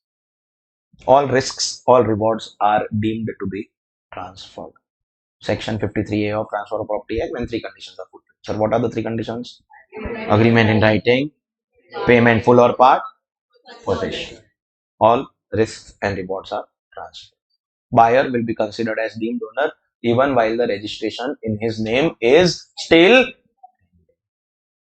Fourth case. Now, as we are doing these cases, you realize that yes, sir, it is possible that property is registered in one person's name, but income tax is considering someone else, whether it was spouse or minor child, whether it was house building scheme, impartible estate, or this Transfer of Property Act. Bro, with this we come to of fifth point of deemed owner. A lease of 12 years or more. A lease period of 12 years or more. Very few people are aware of this because what is the probability of you taking or giving any property on rent for a minimum lock-in of 12 years? In Mumbai city, believe me, whatever rental agreements we do, I in one building I have given a property on rent, and same building I have purchased also. I have taken also property on rent. Matlab, I am a tenant in a building in which I have a flat. Appears funny, no? A lot of people ask, sir, you have your own house, then why you are staying on rent? Bro, I belong to the Marwadi community. When I stay in my own house, I will have to spend at least 1.5 crore rupees on furniture. But when I am staying in a rented house, I can always say rented house. Why will I spend? Second, if I want to stay in a joint family with my brother, because I strongly believe that you have to be united with your brother. Believe me, your best friend can be your brother. And if you are the elder one, see, you have to mentally accept that you have to make compromises. And I have already accepted that. You can say younger children of Indian households are bad debts written off. Of course, the younger ones are relating to it. Okay, the elder ones are relating to it. So I am mentally accepted. We want to stay together. So the house that we have purchased is a small house. If we have to go and buy the bigger house, the cost is massive. The difference is also massive. So we don't want too much of load. One day we will buy one more house of the smaller size so that we have separate houses. We'll stay next to each other. And rent the difference is not too much. And no pressure of maintaining in your own house. When one light breaks, now you want to get it repaired immediately, no matter what is the cost of that light. Or how much the electrician is asking for labor charges. In a rented house, you bloody hell, you don't care. Take care. One broken light is fine. Who do I have to show? You understand? The property that I have taken on rent is also 1 year. Ka lock-in, the property that I have given on rent is also 1 year. Ka lock-in. Which also I recently changed. Just last week I have changed my house. Before that, 5 years I used to stay in another house in the same building. So that agreement was also starting, it was 2 years, then renewed for 3 years. We did it like that. We don't do lease agreements of 12 years, bro. Banks, when they want to open a branch, they have massive overhead cost of installation of a branch. They have to set their systems, they have to appoint managers over there, they have to create a new branch in the banking records with RBI. That new branch has to be allocated one IFSC. So that transfer can happen on the basis of that branch. Then we have to migrate some account holders to start some business at the branch. So banks, they lose about 1-2 years only for this system setting. Banks will always want your property for a very long period. But that also does not happen for more than 10 years. If you have given your property on rent for a minimum period of 12 years. 12 years is massive, bro. This point basically is saying that the owner, who is the legal owner, you have given your property on lease. So that way this person is nothing but a tenant. But the moment the lease duration is 12 years or more, that means during this 12 years, you may not be able to come and enjoy anything in the property. And 12 years is big, bro. It is likely that after 12 years, property is there, you are only not there. 12 years is a very big period. Just for a moment, think about where were you 12 years ago? If you were you? Just think about where were you? What was your life 12 years ago? How different your life is today from what it was 12 years ago. Think about it. You'll see a massive difference. Just think, your 12 years ago was student life, even today's student life. Still there is massive difference. 12 years from today, you will be a successful professional. Your life is drastically going to change. Believe me, 12 years ago, 2013, I was struggling for basic expenses despite being a qualified chartered accountant, because I chose not a normal profession. The first day, the first job that I get would have been massive salary, but I would have remained an employee forever. I did not want to work as an employee, so it was okay for me to not have any income for some time. And because I did not have income, despite being a chartered accountant, things were not so easy for me. I was the only earning member of my family, having my whole family ka responsibility, and I had no income. Every 5th of the month, I have the newspaper guy, the milkman, the electricity bill, the telephone bill, and those days telephone bills also used to be massive. Only after Jio, mobile phones became cheaper. Mobile bills became cheaper. No bill for calling, only data you have to recharge. That was after 2016. It was not the case in 2012, 13. 12 only I am counting because 25 has just started. So I am counting 24 minus 12. 2012, 13, they were, despite being a chartered accountant, despite being in teaching profession, that was a period of struggle. Massive struggle. Life is much different today. And it is still going to be much different 12 years from today if I still survive. Because now people who are in their 30s, and bro, just last month I went on the other side of 30. So once you are on the other side of 30, one morning you only get news of that person. Plus I took Covishield. So one fine day there will be a lecture where I don't come, only my news comes. Celebration देखी. Yes. अरे, what trouble I have given you in life? She's celebrating. Wow, your news will come. हाँ, अच्छा, you're thinking about finance minister वाला news. हाँ, that calls for celebration, of course. 12 years later, you may or may not be, a part of that enjoyment of that property. How many of you all are aware that in India, when somebody is given life imprisonment, after 14 years for good behavior, they actually end up releasing a lot of people because there is not enough space in our jails. Life imprisonment is actually imprisonment for life, but a lot of people are released after 14 years. The way you are saying, yes, it seems that you recently came out. He's like, yes, sir. How confidently you are saying yes. How do you know this? You do all those activities.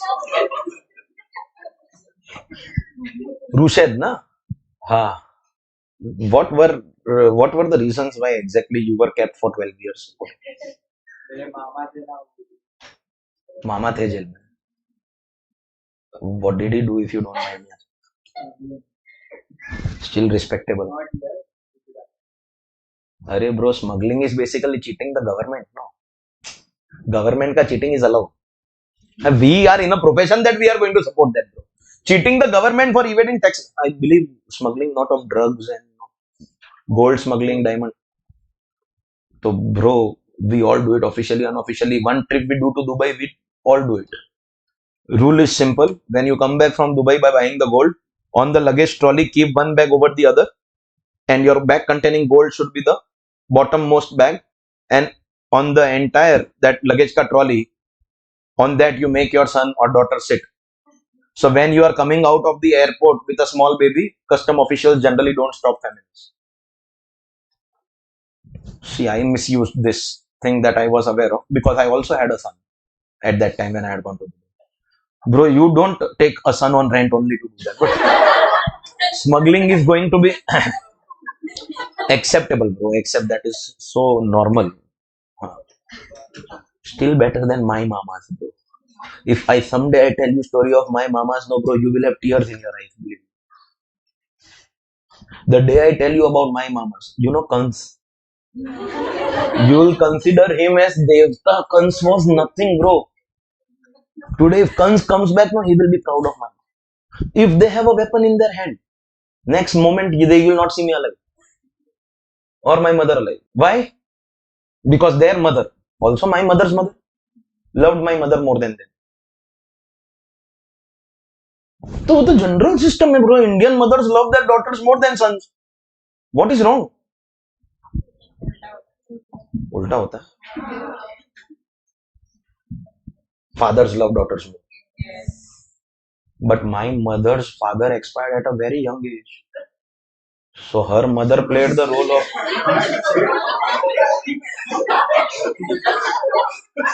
So my mother's mother, in Hindi we call her Nani. She played the role of mother, father both. So what is wrong in that? Is your mama cordial with your mom? Good relation, loves the sister. Bro, my mamas, and three of them, and believe me, we always used to ask my Nani that what did you eat when you were expecting these three gentlemen, not so gentlemen? For knowledge purposes, that any expecting mother should not be given that. Danger people there. They are their area ka don. So your mama is still better than my mama. Even if he went to jail, mine didn't. They deserve to. Bro, I find Kans. They see why did Kans imprison his sister and her husband? Why? Because somebody told him that your sister's eighth kid will kill you. Only otherwise he used to love his sister. Huh? He was crazy for his sister. But someone told him, some astrologer told him that eighth child of your sister Devki will kill you. So for his own safety, because he feared his own life, he kept his sister behind bars, and one by one he killed his sister ka children. 6 children he killed. Seventh was safe. That seventh kid, if I'm not wrong, was Balram. And eighth kid was Sri Krishna. कौन? नहीं. Eighth kid was Sri Krishna. And then Nandgaokal, that the gentleman who took away Sri Krishna from the prison when he took birth midnight. It is a very popular Sanskrit proverb. Krishna पक्ष की अष्टमी मध्य रात्रि बुधवार कारागृह के कंस में भयो कृष्णा अवतार. I am not a follower. I belong to Jainism. I don't fall in Hinduism, but I am a Shiv Bhakt. I believe in Sri Krishna's teachings because Sri Krishna does not belong to a religion. It's a way of life. It's a philosophy. If you follow his principles in life, you will always see success. What he taught throughout the Mahabharata to the Pandavas, that your pain is going to basically one day become your gain. Take the pain now, which will result in your gain. And what should be the last option? He is the one who convinced the Pandavas to leave their kingdom. He is the one who, before the war, gave a last warning that give me 5 small villages. We will leave the entire kingdom of Hastinapur. Just 5 villages for the 5 brothers. But then finally Duryodhan said that I will not give an inch of land. So he said, now you will be responsible for it. Because he made sure that history looks at the Pandavas with respect. If Pandavas would have done anything wrong, then history wouldn't have been what it is today. People name their kids Yudhishthir or Arjun or Krishna. Have you ever seen anybody naming their kid Duryodhan or Dushashan? Has anybody named his or her kid Dushashan? No. Karn also, people name their kids Karan. Throughout the Mahabharata, he was the villain, but by the end, he realized his mistake, and Sri Krishna said that accepting your mistake is the biggest punishment. People will remember you for your bravery. People will remember you for your friendship. That no matter how your friend was, you never left him. You always need, every time friendship day comes, no, remember that you need 2 types of friends in life. One should be Krishna, who will never let you do anything wrong, will stop you from doing anything wrong. And second should be Karna, who is like, you do anything right or wrong, I am with you. You need one Krishna and one Karna in your life, so that you can fight Duryodhana.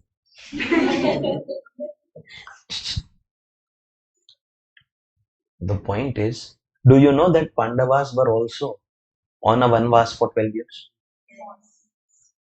12 years ka vanvas, and that one extra year was something called Agyatvas, where they had to stay in disguise. And if caught, then they will have to again go for vanvas of another 12 years. It's a big period. If you buy a property and give it on rent for 12 years, you may not be able to utilize any benefit of the property. And for this reason, ladies and gentlemen, you are out of the picture.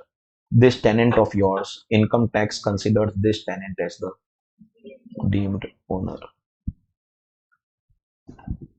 Other stories about my mamas, I will tell you on appropriate days, appropriate occasions.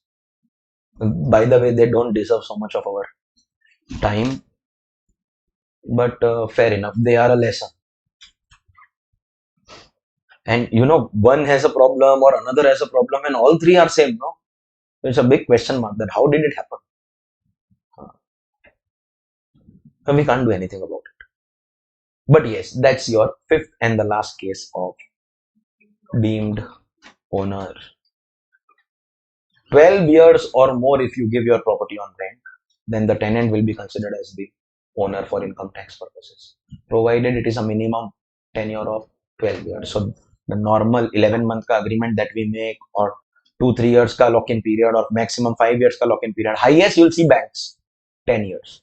You will never see a rental agreement of more than 10 years. But if that kind of agreement is made, then tenant will be considered as the deemed owner. Ladies and gentlemen, fifth and the last case of the concept of deemed owner. Condition 1, case 1, asset transfer to spouse or minor child. Case 2, holder of impartible estate. 3, cooperative society, house building scheme. 4, 3 conditions, transfer of property act. Without registration also, ownership will change. And last, lease of 12 years or more. Such people will be considered as the deemed owner. And now, if I say, हे प्रभु, हे हरिराम, प्रेमानंद, ये क्या हुआ? हाँ, this was the statement only.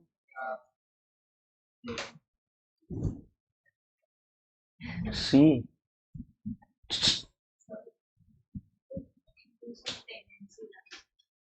what do you mean by tenancy right? So that you are not the owner ever. Think about it. Not everyone is aware of this tenancy system, this pagdi system. It is in very few selected states. What is basically a pagdi system? Please understand. There is a land which is owned by one person. So slowly and gradually, this concept is getting eliminated because you will hardly get to see one person being the owner. On that, he has constructed a building. That also, believe me, as of today, nobody has that much financial liquidity that you can construct. It is like that building was constructed 2 or 3 generations ago by his ancestors, forefathers, and he is still using that building. And therefore, you will generally see that it won't be a high rise. It will be a, only maximum 3-4 floors ka, 4-5 floors ka building. Now, every floor will have premises. This current owner is the owner of the entire land, entire building. That means every property, every unit belongs to him. Now, he wants liquidity. So, what do? People sell a portion of that building. But then they are not creating a cooperative society. Please understand. If they create a cooperative society, they need to have minimum 7 owners as per Societies Act. 1. Second, now the common decisions of this building will be taken by all of them. He wants to, for all purposes, remain the owner. Matlab, I am giving you right only of this property. All other building decisions I will be taking. This building is mine. This land is mine. You are paying money only to occupy the property. I will not make you vacate. You don't get any ownership in the land, building, decision making, nothing. You just get ownership of that one particular property. See, what is house building scheme? Where the society jointly owns everything. That means everyone owns all the common areas. But here everything is owned by that one person. He is not selling you that house. He is selling you a right to stay in that house. Now, have you paid the full value of this property? How many of you all are aware? So first of all, pagdi system only, lot of people are not aware that what is this pagdi system. Generally, when you want to sell houses, you have to create society.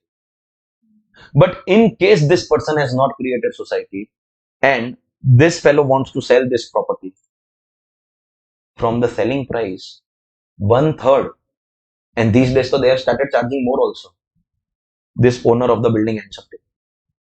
He will not let you sell the property. He will say, you want to sell it to me. Because in any case, I am the owner of the land. 1/3 they will end up taking away. These days so they have become so greedy. They ask for 50% of the sales value.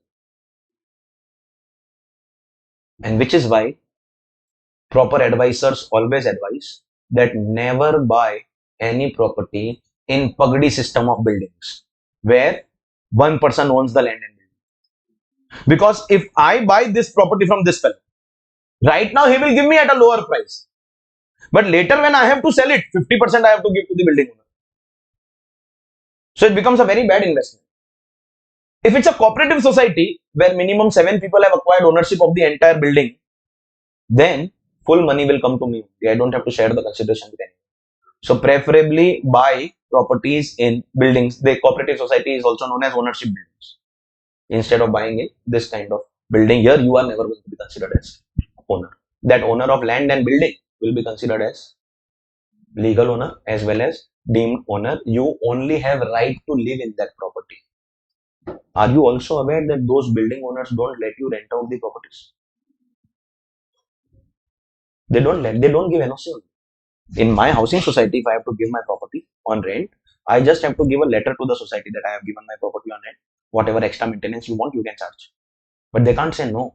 Here he can say no. They don't let only. And then maximum, you want to guess how we convince them to allow me to rent out my property? Guess karo. A major part of rent also they end up taking. Because just to remind you, you are not the owner only. Who told you you are the owner?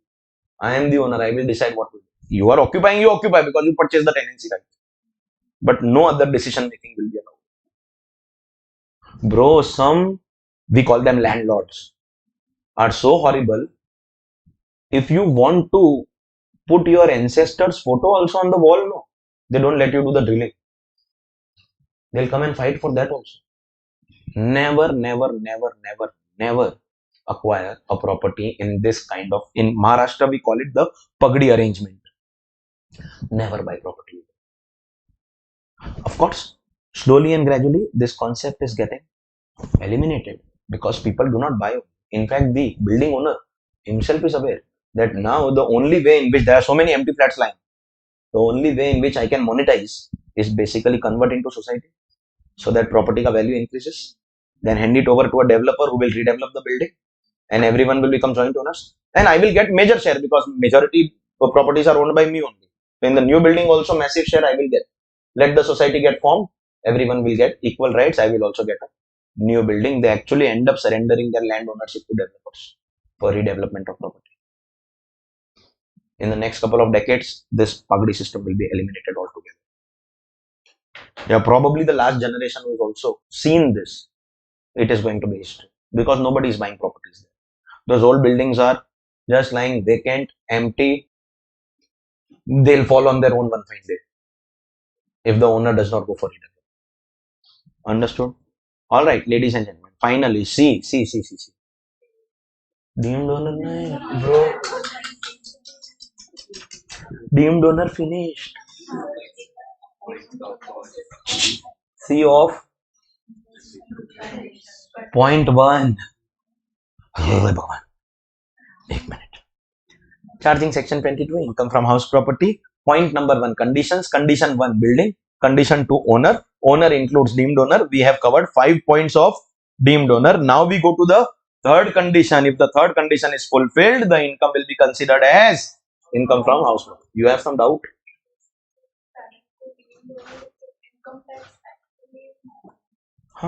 Income tax act can't consider you owner for other purposes. Obviously. But one more thing I must tell you, that when you give your property for such a big duration, it is very difficult to then get the possession back. If by chance the tenant does not happen to be a good person, you can't do anything. Just for your general knowledge, that the property which I have taken, now recently, as I said last week only I moved, the owner is NRI. Now, normally when we do rental agreements, it is known as a simple leave and license agreement of 2 pages. Online you can do that agreement and we get sorted. But that NRI has done a separate agreement at his cost with us. In that agreement, he has written various clauses that on this date mandatorily you have to vacate the property unless I give you permission. If you don't give me the key on this date, you will have to give me this much compensation, 3 times of your monthly rent. Plus you will have to give rent also of that period for which you are occupied. He has in that agreement actually, can you believe, listed that in my hall there are 10 lights, in the bedroom there are 4 lights, second bedroom there are 4 lights, kitchen there are 4 lights, these many fans. He has actually listed each and everything. Light and fan ka also data he has. Not that he does not trust me, but because he wants to play safe. Supposingly, the advance that I have paid to him gets exhausted and I am not vacating it. First of all, he will have to come from America. So that becomes about 2 lakh rupees ka coming and going expenses, which is more than rent of 1 month. Plus, he will have to incur some legal charges here. Despite doing all that, he can come to the house and fight with me. But Bollywood exaggerates things. He can't come to my house and throw the things out. If I am staying with my family, he can't come and touch the kids or the ladies in the family. So just imagine how unsafe he is. See, my tenant is staying on one floor above me. I don't have any expense of going and fighting with him. But just imagine my owner has to come from America. So I have done a simple agreement with my tenant. He cannot overstay. But for safety purposes, real owners do these agreements. Because once you give your property to someone, it is very difficult to make that person vacate. The house that I vacated recently, as I said, I stayed in that house for 5 years. From 2019, November end, the first week of December, this November I completed 5 years. Somewhere in September, that owner told me that now I want to sell the house. If I would have given it on rent, you could have stayed lifetime, because owner also stays in the same building. Well, I know you, I know your family, we belong to the same community, we play cricket together every day. He said, but I want to sell, therefore I am getting you vacate, like asking you to leave. Otherwise, I would have never made you vacate my house. He said, vacate by November, that is the end of your 5 years. After 15th November, we approached him. Sir, I am not getting that new property before 1st January. You will have to give me 1 month extra. You take your charges, whatever is the charge of that 1 month. If you want, I'll give you advance now. He could have said no. But believe me, even if he says no, 1 month I can extend in any case. If I don't vacate, what will he do? He'll call the police, he'll go to the court, 1 month will go away like that only. Rather, he had no choice but to say. He actually said that I will charge you 50,000 extra for this month. We said okay. Because if he had not given that 1 extra month, we would have to first move to some other house, stay there for 1 month, then go to this house. It would have been difficult. We agreed peacefully. Otherwise, for him, it would have been very difficult. If we decide not to vacate, we will not vacate. So, legally, what will happen? You will remain the owner. But if this person is not vacating, you will have to do all your legal actions. Income tax is very, very relaxed. Income tax will be paid by you. Story over. Income tax is not concerned about unfair possession, etc. That you sort out amongst yourself. You should have first of all not given for such a big period if you had doubts. Is that clear? So ladies and gentlemen, 5 cases of deemed owner hereby come to an end. And now we go to the third and the last condition. Condition 1 to tax and income under house property. Building. Condition 2 to tax and income under house property. Owner. Condition 3 to tax and income under house property. You should not be using the building for doing your own business or profession.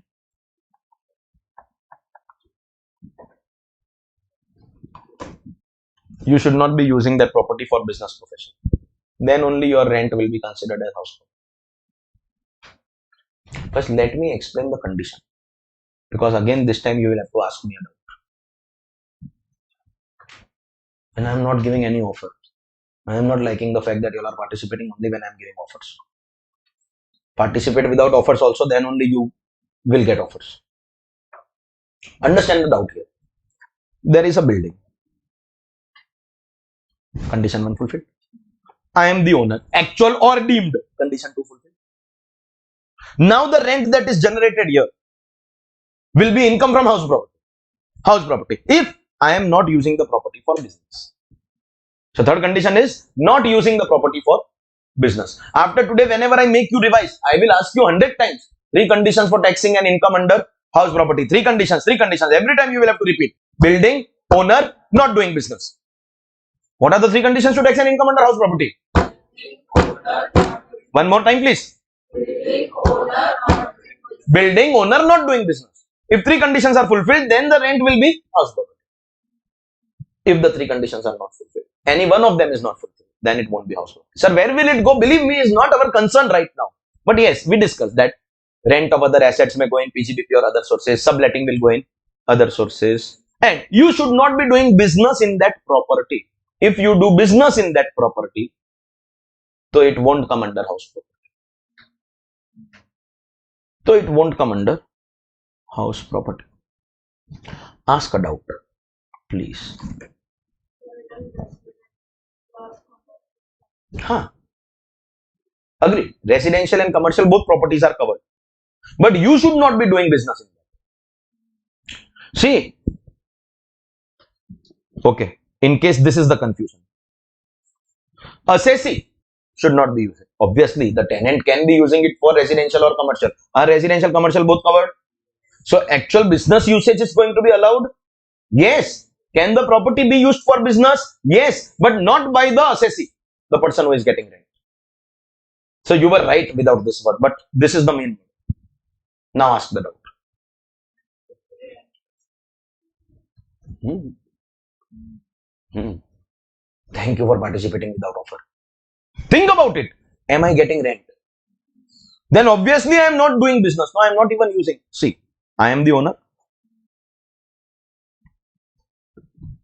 If I am using the property for business, so where will the rent come from? Rent is possible only when I am giving it to some third party, no? So this person will use the property, residential or commercial, and pay me rent. So automatically this person is using, that means I am not using. If I am earning rent, I obviously am not using, no? What kind of a condition is this? You understand the condition?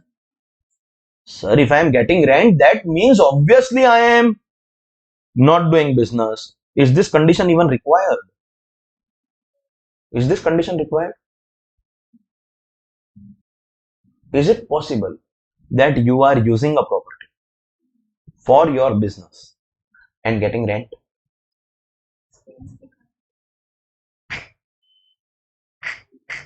Understand the doubt. Because only if it is possible, this condition is possible. You are using a property for your business. You are using your property for your business and still earning rent.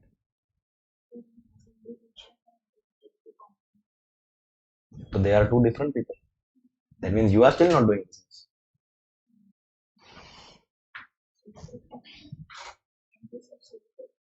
Any organization, owner and the person doing business should not be same. Different, so obviously will be possible.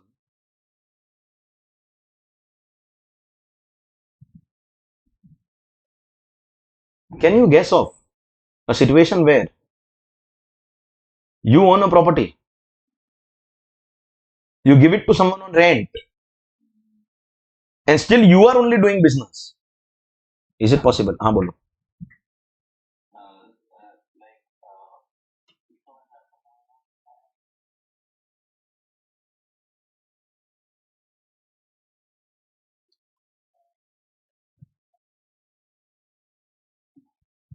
But then in any case, again the partnership is a separate person. I am asking about a situation where you are only doing business, but you are very close, very close. You almost did it. Someone was saying something here. Huh. Nah. Then spouse is also separate person. What if the business is of associate, but he is giving someone who hold or like permitting someone to work for the Work for the like operating needs. don't get into complications. Keep it simple. Giving someone for the complete the sentence. मतलब वो business चलाने के लिए किसी और को दिया है. I understand what you mean, just that you are not able to put it in the correct words. In correct words, it is called let out of idle capacity. Sir, understand. I am a chartered accountant. Okay, let me take his example. Joel said, I am a chartered accountant. I have an office. I am the owner. Building, owner. I sit in this office Monday, Wednesday, Friday. Because the other 3 days, I go and work in client's office. So the other 3 days, Tuesday, Thursday, Saturday, this office is empty. Let's generate some income by allowing somebody to use the office. Ready-made infrastructure. AC is there, furniture is there, computer is there, internet is there. In fact, I'll get higher rent also. You understand? Let out of idle capacity. CA form generally you don't see this, but doctor ka clinic, it works like that only, because doctor will be in that clinic for 3 days and hospital for 3 days. Many a times you will see the concept of polyclinic. Multiple people come and run their practice from the same place. You see, this place is fixed. So there is going to be one waiting area, one closed cabin area. In that you'll have, doctor ka infrastructure as required. One table, chairs on both sides, and one examination bed. So morning 10 to 11, Doctor A comes in the clinic. 11 to 12, Doctor B comes. 12 to 13, Doctor C comes. 13 to 12 to 1 o'clock. 1 to 2, Doctor D comes, and Doctor D is the owner. That means ABC, for their 1 hour must be paying rent. And let's talk about D. Is there a building? Is he the owner? And he is doing business. So the rent that he is getting from Dr. ABC is not house property. Where will it go? I'll discuss, though it is none of our business right now, still I will discuss. But do you understand, if the same premises you are also doing business on other times, at other times, so the rent that you earn in the idle capacity is not your house property. Doctor ka example works. Coaching class. Think about it. I have a classroom where I am the owner, so building owner. Thrice a week, I take lectures. Remaining 3 days, I give it to someone else. Monday, Wednesday, Friday, direct tax. Tuesday, Thursday, Saturday, indirect tax. Possible? Possible, no? Is there a building? Am I the owner? But in the same premises, am I using it for business profession? So these 3 days are not generating any rent. But these 3 days are generating rent. Is it possible that you have rent even when you are using? Yes, because idle capacity. That rent won't be house property. That rent which I get for this period as a doctor or as a class owner will not be house property. Will not be house property. Sir, now where will it go? If you have anxiety, let me put it down. Let me, control your anxiety. It will depend on what effect this rental has on your business.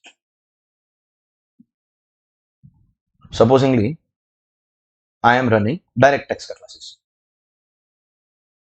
So of course, in my classes, in my premises, I am the owner, so I'll put anything on the walls. No? I'll put the photos of my past students, their results, their performance in exam. I'll on the walls only put some of the pages of my notebook or my textbook. The index of my textbook is good enough to motivate people to buy my book. Only the index. Second book, milo. Ask for it. From my side, it is delivered. Index is, you all got the second book?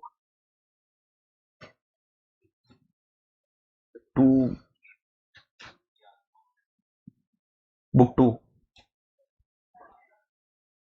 All the couriers are dispatched. It will come at any point of time. Any point of time it will come. My delivery is from Kashmir to Kanyakumari, Gujarat to Arunachal Pradesh. Not a single state or a single district in the country where dispatches are not happening. In fact, outside India also, wherever there are ICAI centers, whether it is ICAI center of Dubai or Nepal, wherever there are exam centers, wherever there are students giving CA exams, not a single corner of the world where my dispatches are not taking place. But of course, we promise free delivery only in India.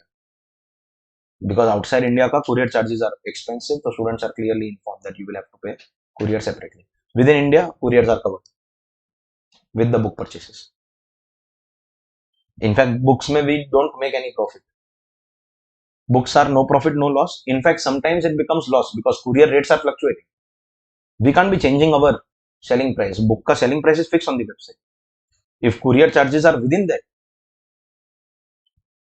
so fair enough. Sometimes the courier charges are higher. So what I am paying is for printing and delivery. My printer, my delivery team is sometimes actually more than what I have collected from the student. But yes, the total recovery equal to the total cost. There are so many books which I have to give complimentary to classroom students, online live students, recorded students. There is cost of that. The total recovery is only that much. Books are no profit, no loss. But I am dispatching everywhere. And my book 2 ka to index, a few pages are good enough. I'll to do one thing, I'll keep some book ka samples only in the classroom, purposely one on each bench. So when Tuesday, Thursday, Saturday indirect tax ka lectures are taking place, those students will come and check the walls, check my past results, check those books that will contribute to admissions for me also. Then maybe this idle capacity is contributing for my PGBP, so this rent can be taken as PGBP rent. Or it is also possible that, forget that, during these 3 days, I am giving it to someone to run coaching classes for science. Ultimately, I have to just generate something from the idle capacity. So that is not contributing to my income. Then I will call it other sources. If this rent is increasing my PGBP, I can take it under PGBP. But if it is not having effect, then I'll put it under IFOS. Think about it. Doctor is running his clinic here. Monday, Wednesday, Friday. Building owner. Doing business. So whatever rent he gets can't come under house property. The remaining 3 days, he gives it to a financial advisor. You know, infrastructure needed is same. One reception area where people will be waiting one by one for their turn when their appointment is taken. When their turn comes, they will come and talk to you in the cabin. Doctor is cardiologist. And financial advisors, considering stock market performance recently, do you realize that whoever has invested in shares on the basis of this advice will also need a cardiologist? So they see all the advertisements, the achievements of the doctor, and they also come back to him as patients. Very wild imagination. But is it possible that financial advisor ka clients are also becoming doctor ka patients? Then that rent is PGB. But rarely, somebody who has to go to a cardiologist will go to some other cardiologist of his choice. To other sources. See, our concern right now is not PGBP or other sources. If I am letting out idle capacity, then that idle rent is not going to be house property, because the third condition is you should not be doing business, and in idle capacity it means that I am actually doing business. Is that understood? Ladies and gentlemen, boys and girls, that is your condition number 1. 3 conditions. Point number 1. Some are like, sir, bro, what if I tell you this is still the easy head of income? Wait until we go to PGBP capital gains. Watch till the end. Just wait and watch, bro. So, ladies and gentlemen, we are doing a chapter called Income from House Property. Charging section 22. Residential or commercial? Condition 1. Building. Full or part? Both. Residential or commercial? Both. But there has to be some construction. Condition 2.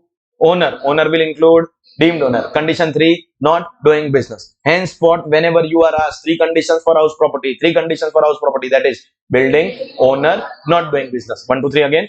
Building, owner.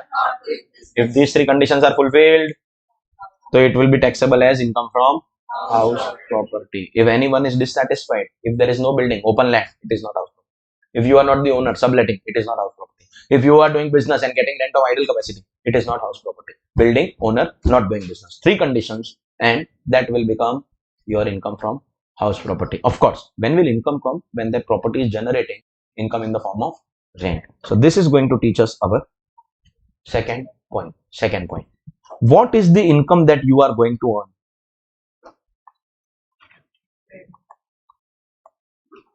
Rent. Ultimately, we are putting it for taxing rental incomes, no? So the income that we are earning is rent. This is surprising, huh?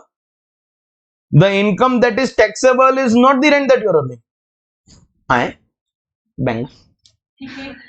Huh? Income earned? Rent. Income taxable is not that. Sir, you need a break.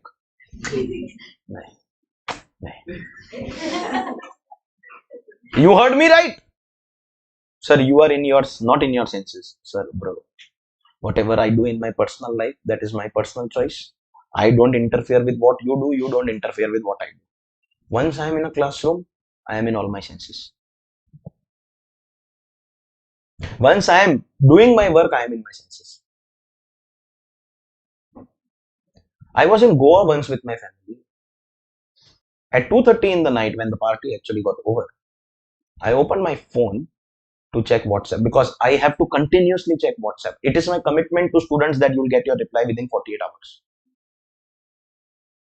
I get thousands of messages, 48 hours of freedom I have to be getting.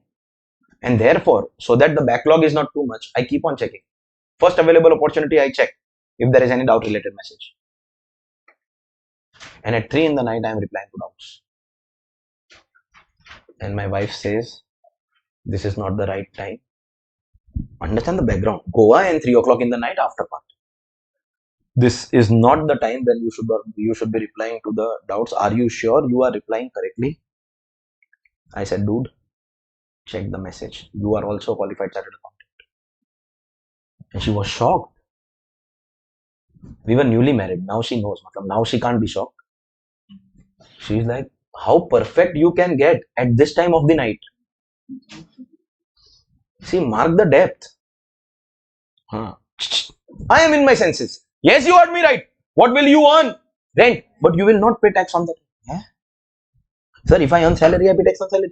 If I earn interest, I pay tax on interest. If I earn dividend, I pay tax on dividend. But if I earn rent, I will not pay tax on rent. The income that is taxable in this chapter is the capacity of the property to generate rent. The capacity of the property to generate rent, and in technical language, it has been given a name called annual value. In technical language, it has been given the name of annual value. Sir, if I ask you, what is annual value? Capacity of the property to generate rent.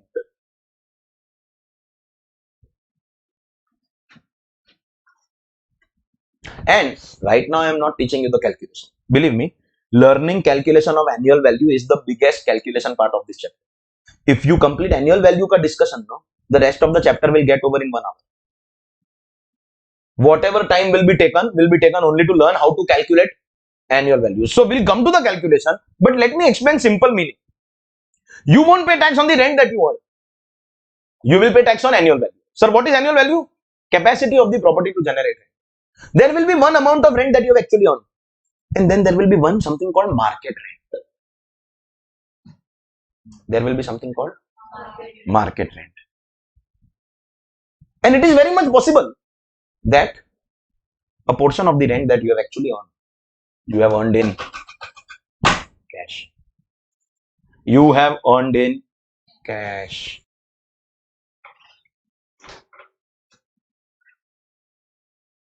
One of my friends taught me an excellent line. Excellent line. That line that my friend has taught me will actually become your concept. Little background will be needed. जैसे time pass का story. हाँ, now he is going to tell some story about his friend. चलो time pass. Wow. We used to be students in the same college in South Mumbai. There is a college called HINGLISH. We used to be students pursuing BCom. Of course, I was pursuing CA with BCom. He was doing only BCom. So morning 3 hours he used to come to class. And crores of rupees ka family diamond business. Bro, I was not even 1 by 100 or 1 by 1000 in terms of family. But we were extremely good friends. He never, brought that inferiority thing between us. Actually, we became friends because of bad habits. See, bad habits make best friends. Ye rule hai. If you have shared a bad habit with someone, you end up sharing a lot of secrets. My best friends know things about me which my parents or my spouse, they don't know. Because bad habits. There is one more friend of mine who became friend because of it. That story is still weird. Yes. We were together in CA final classes. That first friend I'll come back later. That second friend who became my friend because of bad habit. We used to attend the same coaching class in CA final. Ab CA final, in our time, batch sizes used to be 200, 300 because all students of Gujarat, Rajasthan, nearby states used to actually come to Mumbai. There was nothing called online coaching, recording, nothing. I was the person who started recorded lectures in CA coaching. It is written on the back cover of my book. First faculty in the country who started recording. What do you mean by recorded lectures? People had no idea. People have started after COVID. I am doing this in 2013. DVDs, pen drives, Google Drive, app. With time, I have changed myself. So, neighboring states, not enough infra, not good coaching. Those students who were students at my time today have become coaching class owners in their cities.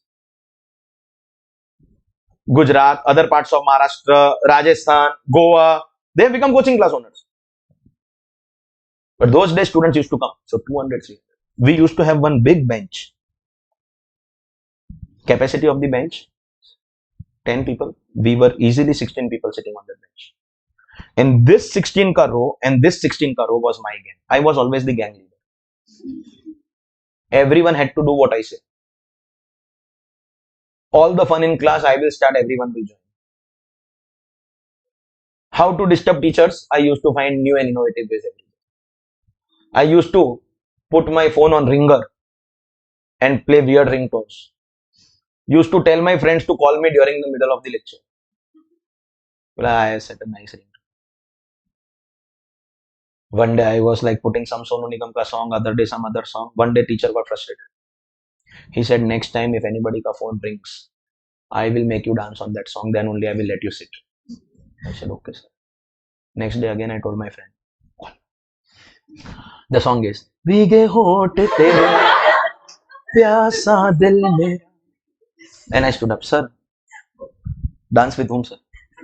I'll do the exact steps. Don't do that with me, bro. Because whom to dance with, I will choose. Then you will be responsible. So don't do that with me, please. I used to have all the fun.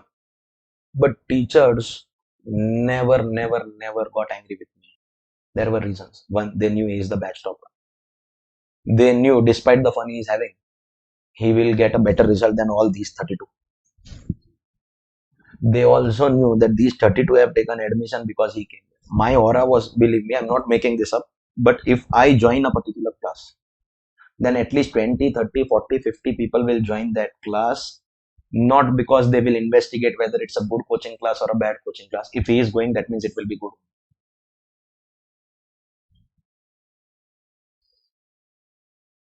Now I feel that if I would have told the class owner or the teachers that you know very well what is my aura.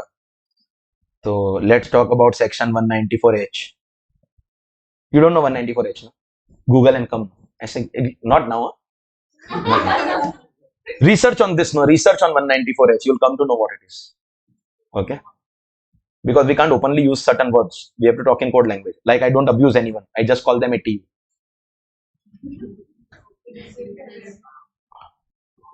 Code language.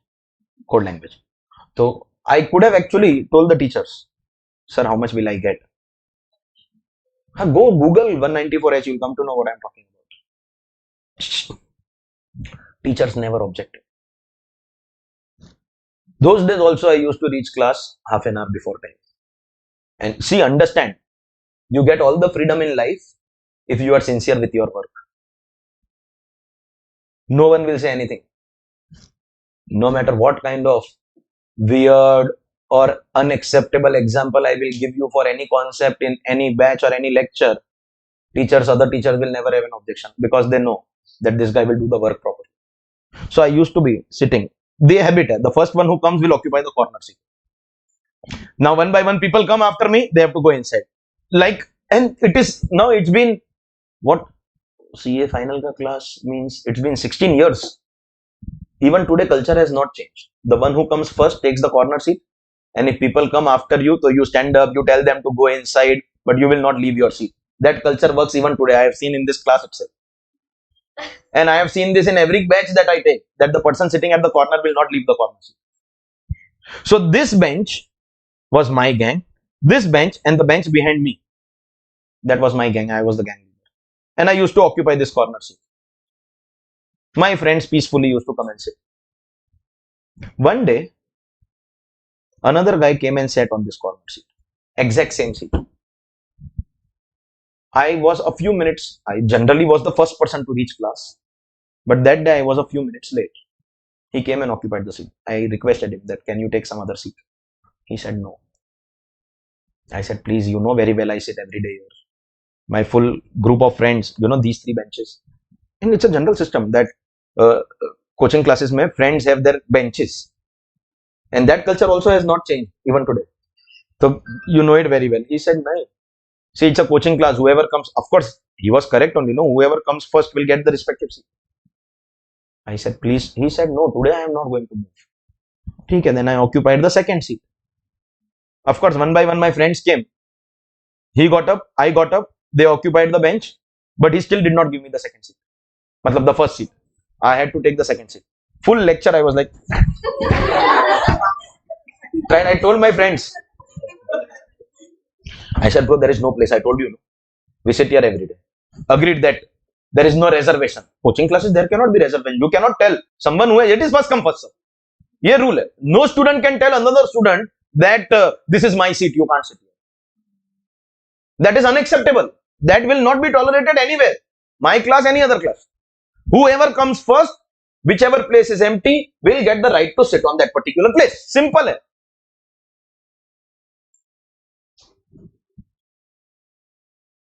You will not be allowed to be the boss in my classroom. First come, first serve. So I could see myself never fought. I tried my level best, but no. It was a 5-hour class. You know, we had 3 hours class on weekdays, and Saturday, Sunday we had morning 7 to 10 lectures, 7 to 12, 5-hour lecture. Sir gave us a break after 3 hours. So I tried my level best to make that person fall, and he like proper Anand Ambani, like miniature version. I tried, but I thought that if we do so much, he'll get up and change his seat. He didn't. I thought I have done so much after the break, at least he will change. He didn't. He came, said, today it is my seat. Okay, again I occupied the second seat. We sat next to each other, and both of us were like, which brand? I said, same, bro. Bro, our brand is same. Perfume nahi re, pagal. You go watch Pogo. Certain things can be identified with the smell itself. It was the same brand. And I said, bro, so let's go together after class. Chod nothing. There is a lot of place. Come. Hey, I told all my friends to, array, plenty of space. Sit. Friends, from today we'll go together. You prefer before class, during the break, or after? He says, and it depends on the subject. No, sometimes you need 3 doses. Sometimes one is also perfume. She's like, sir, chai. Ha, chai. Ha, beta, chai. Chai. Chai. Classic chai. Classic chai. Gold chai. Gold chai. Ha. Saffron flavored. Kesar chai. Believe me, we became close as friends. It's been 16 years since that CA final batch. I don't know where this bench ka people are. I don't know where this bench ka people are. I don't know anyone on this bench who joined that class because of me. This guy is one of my closest friends even today. Because since that day, at least 2 to 3 sessions per lecture, before class, after class in a 3-hour lecture, and before class, in the break, and after class in a 5-hour lecture. We were always together. He recently had a baby daughter, and he conducted a function. They belong to the Agarwal community. So in their community, they celebrate everything grand. So he invited me for that function. Normally, how you invite people? That my daughter ka function, I am a new father, please join us, we'll be happy to see you. Fantastic. He stays in Mumbai in an area called Villaparla. That is the western line of Mumbai, we call it. And evening after 5 p.m., if you give me two options, drive towards the Western Line or consume poison, I will consume poison. It is nightmare of a Mumbai driver. Nightmare. It is worst in the form of traffic. Bro, if you leave from Mumbai on that Western highway, drop someone at the airport, that person will reach the destination. You will not even travel 2 kilometers in the evening, peak hours. Horrible traffic. I said, bro, evening time I cannot come. You understand, Western Line is so horrible in the evening time. I'll go crazy if I drive. It's not about the lecture. He says, he first spoke a few words, which I can't speak in class. He, that's how friends talk to each other. You dash, dash, dash. How do you think that I am inviting you? I am not inviting you. You think I am going to give you an invitation? You come, otherwise you see what I do. On my wedding, I got married first. On my wedding day, till the night, like 2 o'clock ka time, my wedding was in Lonavala. After my wedding, I came to Mumbai, newly married driver, myself, my wife, and only he was the fourth person in the car. And he left me to the destination, and then he said, now I am going home. And during my wedding reception, ऐसा होता है, the groom has some friends, no? They regularly come and check whether you're looking good, etc. He saw something dropped on my shoe. He removed his napkin, his hanky, and he was wiping my shoe in the wedding reception. And bro, he is the owner of Brijvasi Sweets. Ville Parle, there is this place called Irla, that's very famous for shopping. That big store called he is the owner of that. You next time you go to that place, you'll see one very fat guy sitting at the cash counter. It is him only. And in 16 years, he's still so fat. I told him, bro, at least do something for your body. Bola, bro, I sell vada pav to everyone. I have to look wealthy also. Some people don't care at all. But can you believe he was wiping my shoe in my reception? So, how did the friendship start? Bad habit. Bad habit. Which brand of tea? Sorry.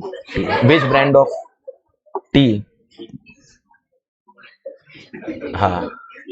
Gold plated tea. Gold plated classic tea. Bad habits make the best of friends. So is the case of my college friend, the first friend. Jai Hind. Jai Hind college. Every morning, 7 to 10, we used to have college. I used to rush for my articleship because my articleship had started. He used to enjoy for a couple of hours in the college compound with other non-professional, non-CA wala friends and directly go to his father's office. He was making crores of rupees, but he never distinguished. Like friendship, he never brought that monetary part. Because every morning before college and after college, nearby shop, we used to buy tea before going to college, after college. Keep the mind fresh. So tea, yes. And what good friends, bro. Of course, our ways were different. He always had to do his father's business. I was pursuing a professional course, but closest of friends. But after college, unfortunately, we were not in touch with each other. I didn't even know where he is. He didn't know where I was. First time when I went to Ahmedabad for lectures, whenever you are in a new city, you would want to visit the famous places over there. When you are alone, you don't want to go anywhere. So when it was a weekend, first trip was itself a 18 to 20 days trip. It was a weekend. I told ma'am that I'm missing you. Why don't you join? I was newly married at that. Us time I used to miss. So I told her, why don't you join me? So she came for the weekend because weekdays she also had work. She came. So that is when we decided to go to these. There is a very famous place called Sabarmati Riverfront in Ahmedabad. So he saw some photo on social media, this college friend of mine, and he messaged me on Messenger, social media. He says, give your number. I gave my number. Next minute he called me. Bro, are you in Ahmedabad? I said, yes. Meet me in the evening. Are you in Ahmedabad? I am now in Ahmedabad only. I have settled in Ahmedabad. Like, okay, okay, let's meet. Like that was a good 8-9 years after college. So in the evening we met. We started with our good old days. Went to the nearby shop and had a cup of tea. Uh, then started asking about each other. How's everything? How are you? I said, what are you doing in Ahmedabad? You had a crores of rupees ka family, like crores of rupees ka turnover ka family business. What are you doing here? Well, actually, we are not doing. I am not doing that business anymore. Uh, what do I tell you? I felt a little bad for you. See, when you've seen so much wealth and you suddenly don't have that, you feel sorry. And I was just going to tell him that, see, when I had nothing and you had everything, still you were a good friend. You never saw my bank statement because there was nothing in my bank statement. There was nothing to show also. But you behaved like a normal friend with me. So what if the tables have turned? I was just going to tell him that no problem, bro. We will remain the same friends that we used to be. Just that we were not in touch for a few years because I was struggling. I had to settle in my life. You were already well set. No problem. Now I have settled. Just when I was about to say that don't worry, we'll be good friends. It does not matter to me. Just like once upon a time, it did not matter to you. He continued that I am not doing that business because that diamond business of Mumbai is handled by my brother. Now my father has started building construction business in Ahmedabad and we have become developers. We make buildings.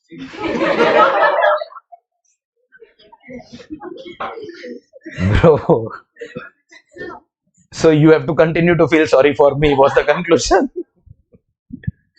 Bro, he is one of the biggest developers over there now. That diamond business is still there. His brother is handling in Mumbai. So thankfully, I was first of all happy that okay, my friend is still happy. No, I am not going to be unhappy because you are still more prosperous. Arey, how does it matter, bro? Friend is friend, no. I am happy that he's happy. And now how conversations change. 10 years ago in college, our conversations used to be, don't worry if she has said no to you, bro. She does not know what she is losing. One day she will regret. And believe me, today all those she's regret. Believe me, it is true. But those used to be our conversations during college days. Ignore her, no, bro. You will get better options. Dude, you look at yourself in the mirror, you'll get so many better options. Of course, if I am so handsome today, just imagine college days. But now, that was not funny.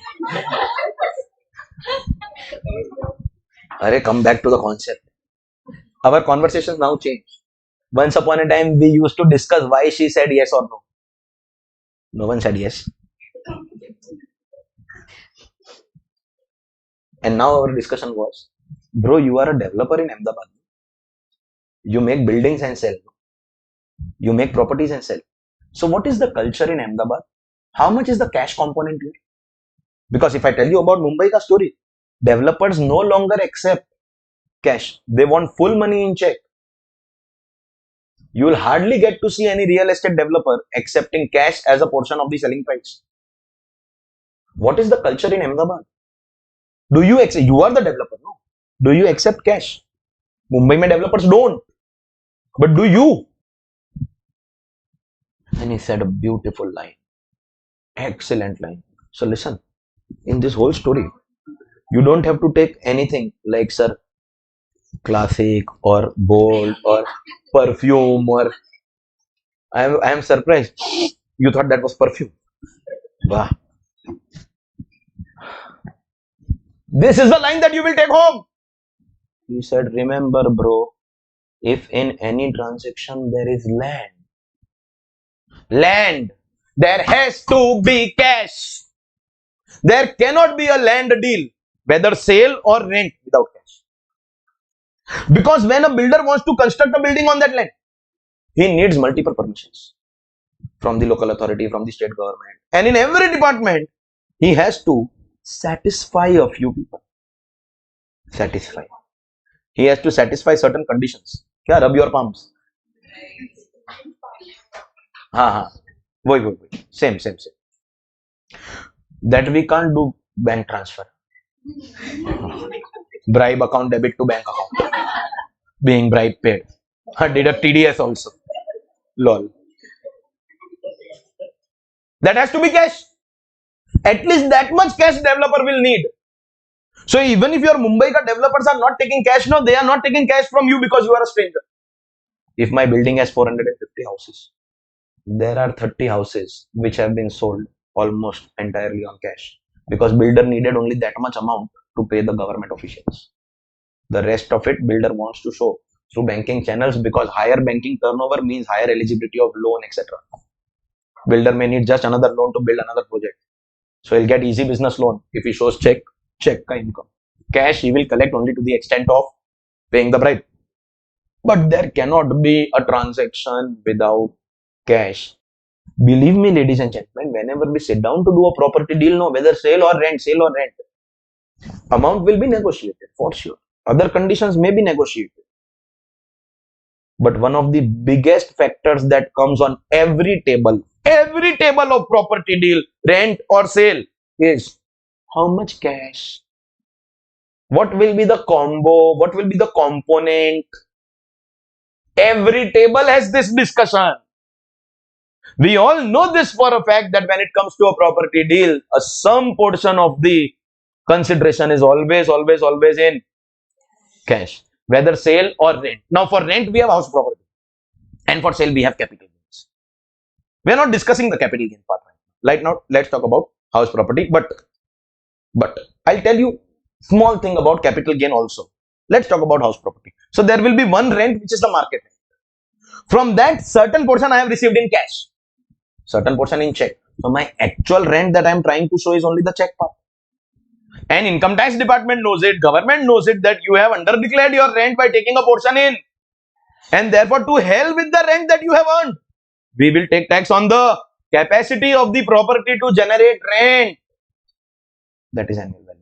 We will not take tax on your actual rent earned. We will take tax on capacity. Now, some people think, sir, capacity means market rent. No, sir. No. Oh. Some people think, sir, what is annual value? Annual value means market rent. No, sir. I am going to be using offensive language in class. I apologize in advance, especially to the female department present in the class. My mother always says that be very careful when you are speaking in front of women. They speak whatever they want. If by chance I keep a recorder in class before entering class, and in case your conversations get recorded, most of you all will be in prison. And the ladies department also, the kind of words that also in musical language, yeah, this and that. Musical bad words. But as a teacher, I have to be careful. But this time, I am saying, by the way, I am the teacher, I am holding my ears because I am going to be offensive. The government has been, shall I not? I'm confused. Shall I? No objection? If you have an objection, say it now. If you don't say anything, that means you have no objection. They have been rascals. See. ये कोई bad word तो English is so sophisticated, no? अच्छा, so rascals. In Hindi, the same word translates to haram, which is also slang, offensive. But his reaction to this is, this is so normal, sir. Is this bad word, sir? They are not taking tax on actual rent. They are not taking tax on market rent. This annual value, ladies and gentlemen, is actual rent or market rent. You want to guess? Supposingly, I am 5 lakh rent per annum. See, we are doing annual income tax, no? So we'll talk about all figures year wise, not monthly or weekly rent or as an. We'll talk about annual figure. You are earning 5 lakh. Market rent is 6 lakh. I'll teach you how to calculate. You pay tax on 6. Supposingly you get 6 lakh actual. Market rent as per the calculation which I will teach is only. Then they will take tax on 6. See, initially they told you that actual rent is irrelevant. But if it is higher, then actual rent is irrelevant. So what is annual value? Actual rent or market rent? Actual rent or market rent? And same thing will happen in capital gain. Small thing I will tell you. Capital gain mein selling price minus cost price is profit. Selling price will be what? Actual selling price or market price of my property, whichever is higher. Because wherever a property is involved, cash will be involved. My Ahmedabad ka friend, Saurabh. Mumbai ka friend was different, that coaching class wala. Habit was same. Abhishek. How does it matter? Next time you don't go to that shopping. Basically, that shop is in the middle of one shopping pura market. So you don't go to the counter and ask any fat guy over there, Abhishek, you don't do that. You never know. It may just be his brother or uncle or father, or it may just don't randomly ask any fat guy over there, Abhishek. But someone told me the fat guy here is Abhishek. And then that person will ask, who is that someone? First confirm if, are you Abhishek? If he says yes, then you tell him the story. Because he is also aware of the story. Unfortunately, there are so many people who come to his shop to buy things. He just has to sell, take money, and finish it. He can't tell my stories to them. But I can. All my friends have become examples. Bro, useful people in life and useless people like my mom's brothers. All useful, all useless people, I have made all of them examples in my life. So ladies and gentlemen, the income taxable will be whichever is higher. In capital gain also, but capital gain we will not discuss now. We'll discuss capital gain in capital gain ka chapter. The income earned will be rent, but the tax you have to pay tax on your capacity, and capacity means annual value. Income earned will be rent, but pay tax on annual value. Annual value is capacity, and how will be the capacity measured? Actual rent or market rent, whichever is higher. Everyone clear about the second point? Fantastic. We take a break of 10 minutes. Okay, welcome back after the break. See, I told you about the story of increasing friendship in the during the break of your class. Now you know, if you want to be good friends with someone, what is the best way?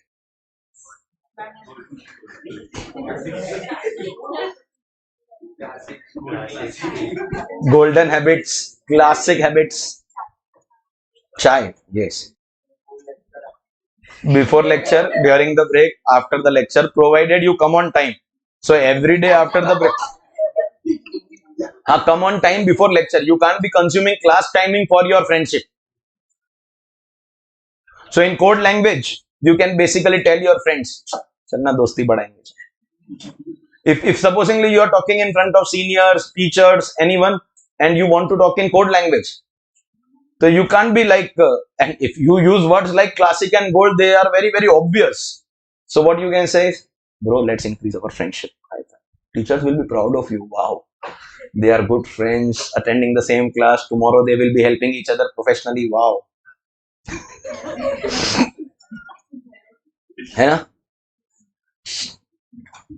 provided you are on time. See, as long as you are disciplined with your work, no one will have an objection. No one will do whatever you want to do. Just do your work simply. So ladies and gentlemen, the income that you will be earning will be called rent.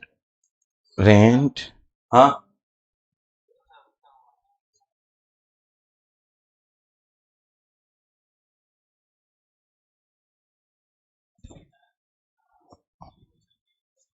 This concept will be taught to you just before the chapter is about to get over. We have a concept called partly let out. Yes, it's a separate concept altogether. First, let us assume that the full property is either occupied by you or given on rent, and let's learn the chapter according to that. And in the end, there is a concept which says part of a property let out, partly let out. There is a separate explanation. Once you understand the main chapter, that becomes a very easy thing to understand. Yes, I will. Okay. So the income that you will be earning is, but you won't be paying tax on the rent that you are earning. You will be paying tax on the capacity of the property to generate rent. Capacity, correct hai? That capacity is called annual rent. Calculation will be actual rent or market rent, whichever is higher. This second point is required. You understood the logic. Land is involved, cash will be involved. But this second point is going to now create trouble also. See, its necessity is clear because cash is involved. You need the point. We can't delete point 2, but it will result in trouble also. What kind of trouble? Please understand. Supposingly, at the age of about 20 to 23, you clear your CA. If you work properly, at least the foundation wala students, by the age of 21.5, you can actually become a chartered accountant. If you work the way you should. And early clearing comes with a big advantage that you have to settle in your profession, that you are safe, secured. Now you focus on monetizing. Is your late 20s, your early 30s. You can have a few years to explore. Okay, I'm working in tax, but I'm liking this part, not liking this part. Let me explore auditing field for a couple of years, or let me go to, not so traditional field like finance or mergers and acquisition or transaction advisory, which are high paying jobs, but you need some expertise in them. You want to pursue an additional course also post CA, any of the foreign courses, etc., for an extra facility. Supposing you work for a multinational with a CA degree, you'll get entry in any multinational. But you have to work for their Indian office. By chance, you want to work for the Dubai office or UK office or US office, you may probably need that additional qualification. You will get preference over other employees if you have that additional qualification. You may invest a couple of years. In India, you want to stay and do higher study. No, there is an exam called UPSC. There cannot be a bigger and better qualification. But directly, no one goes for UPSC. You need some domain expertise. You become engineer and you go there, or you clear any other professional course. With this, you will be able to do better in UPSC. Anybody who clears UPSC exams literally runs the country, because all IAS, IPS, IRS officers are appointed from UPSC exams. That is an opportunity. All this will happen if you have cleared CA fast. You get done with this so that you can explore a few possibilities for about 4 or 5 years and then finally settle down wherever you want to. In your late 20s, early 30s, you settle down in such a way that now I am an expert in this field. Now I am going to make money. The real money you will start making in your late 20s, at least 5 years after your clearing of your professional exam. First 5 years, of course, there is no magic. No, there is no tube light that you could just switch it on and the money will start raining from somewhere. It does not work like that. Develop an expertise, and that is why I always say don't come to classroom for appearing for exam, because exam will come and go. Life is continuous. 5 years down the line, you have to be an expert at certain thing that only you know it, no one else. And then you can make crazy money. Crazy money. You'll get that privilege of settling if you clear CA as early as possible. So you clear your exams. In your late 20s, early 30s, you are making massive money. In your mid 30s, you will have plenty of money that you can actually make bigger investments like property, etc. You want to buy that dream house. Of course, in a city like Mumbai, you need some other support also. Maybe you need some inheritance from your parents, some sudden jackpot like some share doing really well, which you have invested in your late 20s. In 3-4 years, it is giving you crazy returns. Some bank loan, some help from your extremely rich father-in-law. Extremely rich father-in-law. In a city like Mumbai, if you want to buy a house with your own money, if I want to buy a house with my own money, no inheritance, so I will have to first sell myself twice. Bro, one sale will not generate so much money. Twice I will have to sell myself. So Mumbai probably will take some more years. Believe me, in other cities, in your early 30s, mid 30s, you can easily buy property. Mumbai also you can, if you clear very early, you develop your expertise. In your late 20s, you started making good money. So mid 30s, you will have enough saving to actually buy properties also. It all depends on how you work for the next 10 years. Is how your remaining life. After those 10 years, you have 10, 15, 20, 30, 40, 50, how many ever years left in you. Your whole life will depend on these next 10 years. And considering today's generation, they are not sincere about next 10 days, next 10 hours. Bro, some are like, sir, 10 minutes, you will give us a break. They are not serious about 10 minutes also. And really, really unfortunate. If you are focused on a particular thing, believe me, you will do it. You will do it. If you want that, I told you, no, I had decided that I want to memorize every shloka of Siddharth by heart. I ended up doing it. And incidentally, the last shlok, Imam hi nityam eva muktam uttam patan shravan bhuvanalo vishadamiti sansa. You don't know. Hare Guru Shubhakti Mashu Adinati Tapati Vimohanam Hidayinam Sushankarasya. No idea? No problem. Tum first to start. You start the first one. It was Shivratri when I actually completed the last one. It is achievable. Everything is achievable, provided you have the willingness and the focus. So 10 years and another maybe Mumbai city we are talking about. I respect those who are attending online or watching the recordings, but majority students are in Mumbai. So considering the Mumbai perspective, 20 years from today, if you work hard, and I am assuming zero inheritance. With inheritance, you can become Ambani also. Without inheritance, like typically, I want a situation where anybody from the middle class may not be much privileged during the early days of your life. You create your own life. People respect the Pandavas because at the time of partition of Hastinapur was actually given to Duryodhan, and the not so good part of that kingdom, a place called Khandavprastha, which actually had nothing in terms of wealth or prosperity, was given to the Pandavas, and they actually converted it into Indraprastha. The story hai Mahabharata. If you go through it, you will get a crash course also on Mahabharata anywhere. If you need not watch 100 episodes. So if you have pain today, you are the one who will convert it into pleasure.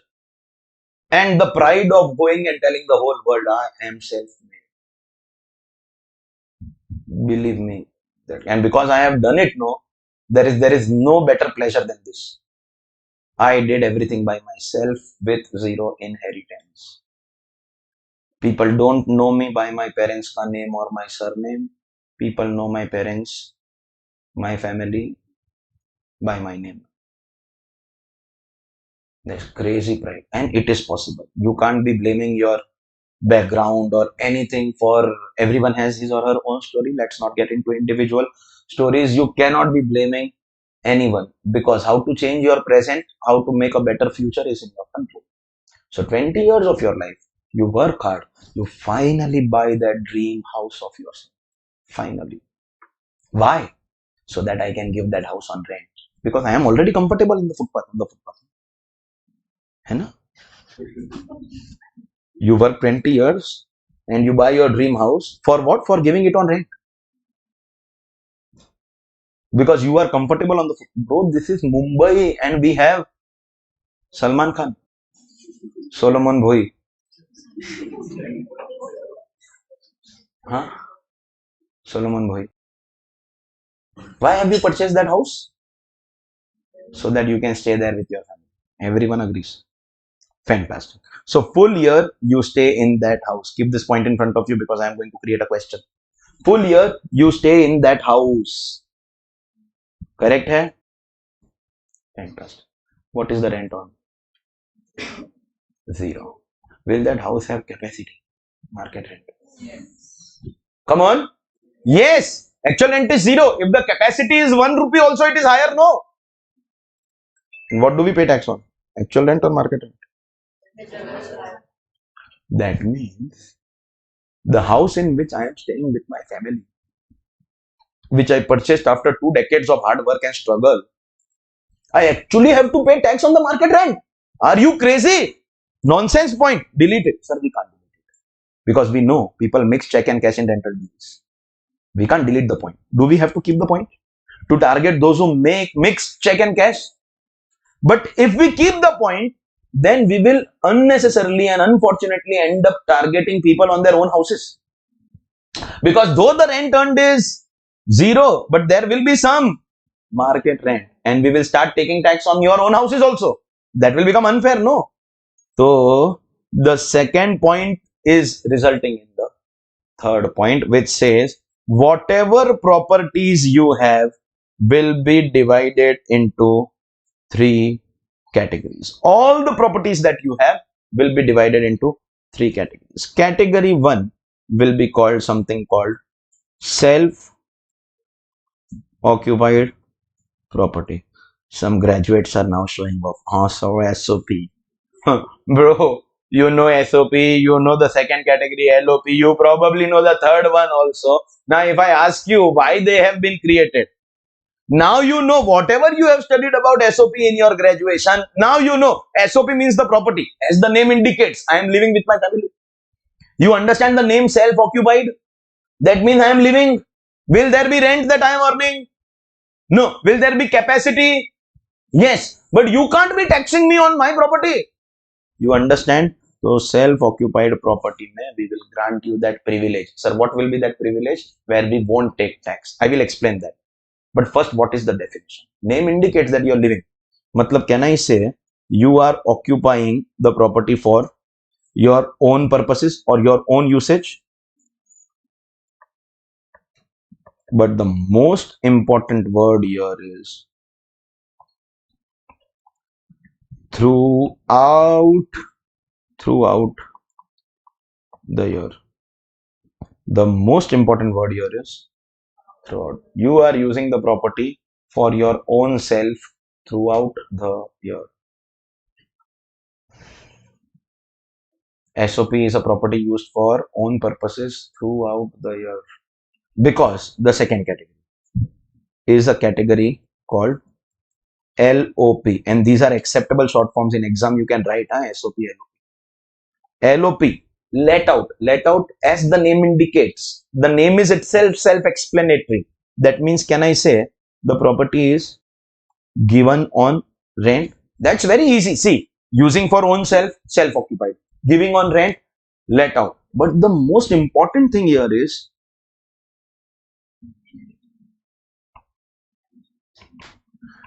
if you give a property on rent even for one day during the year, one day also you give on rent, it will be considered as let out. See, you may not give your property on rent throughout the year. 6 months you stay in the property and 6 months you give on rent. It is let out property. For falling under SOP, it should not be given on rent throughout the year. Because one day also you give on rent, then the classification will change from SOP to LOP. One day also you give on rent, classification will change from SOP to LOP. Is that understood? So used for own residence throughout the year, own purposes throughout the year, SOP. Means 365 days you use it to SOP. 364 days you use and one day you give on rent, LOP. Is that clear?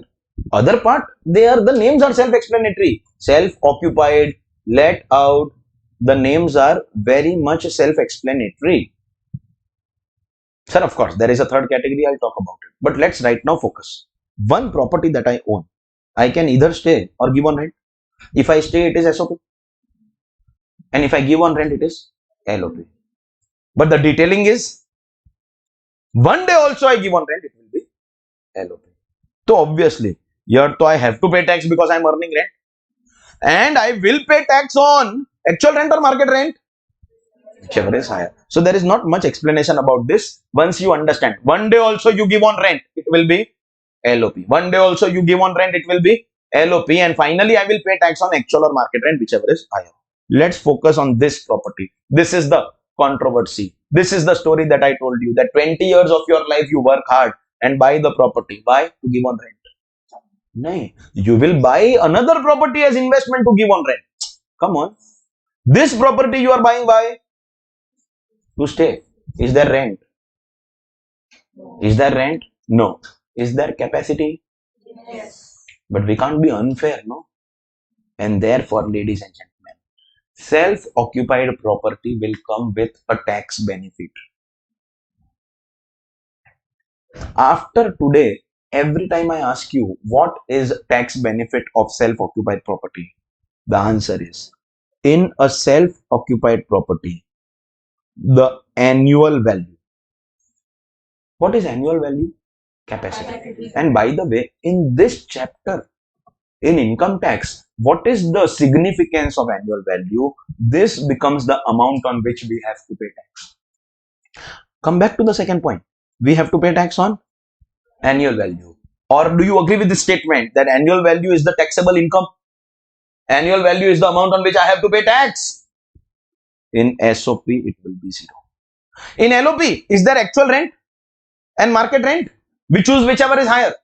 But in SOP, there will be market rent, but we will ignore it because your property that you are living, you have not acquired as investment.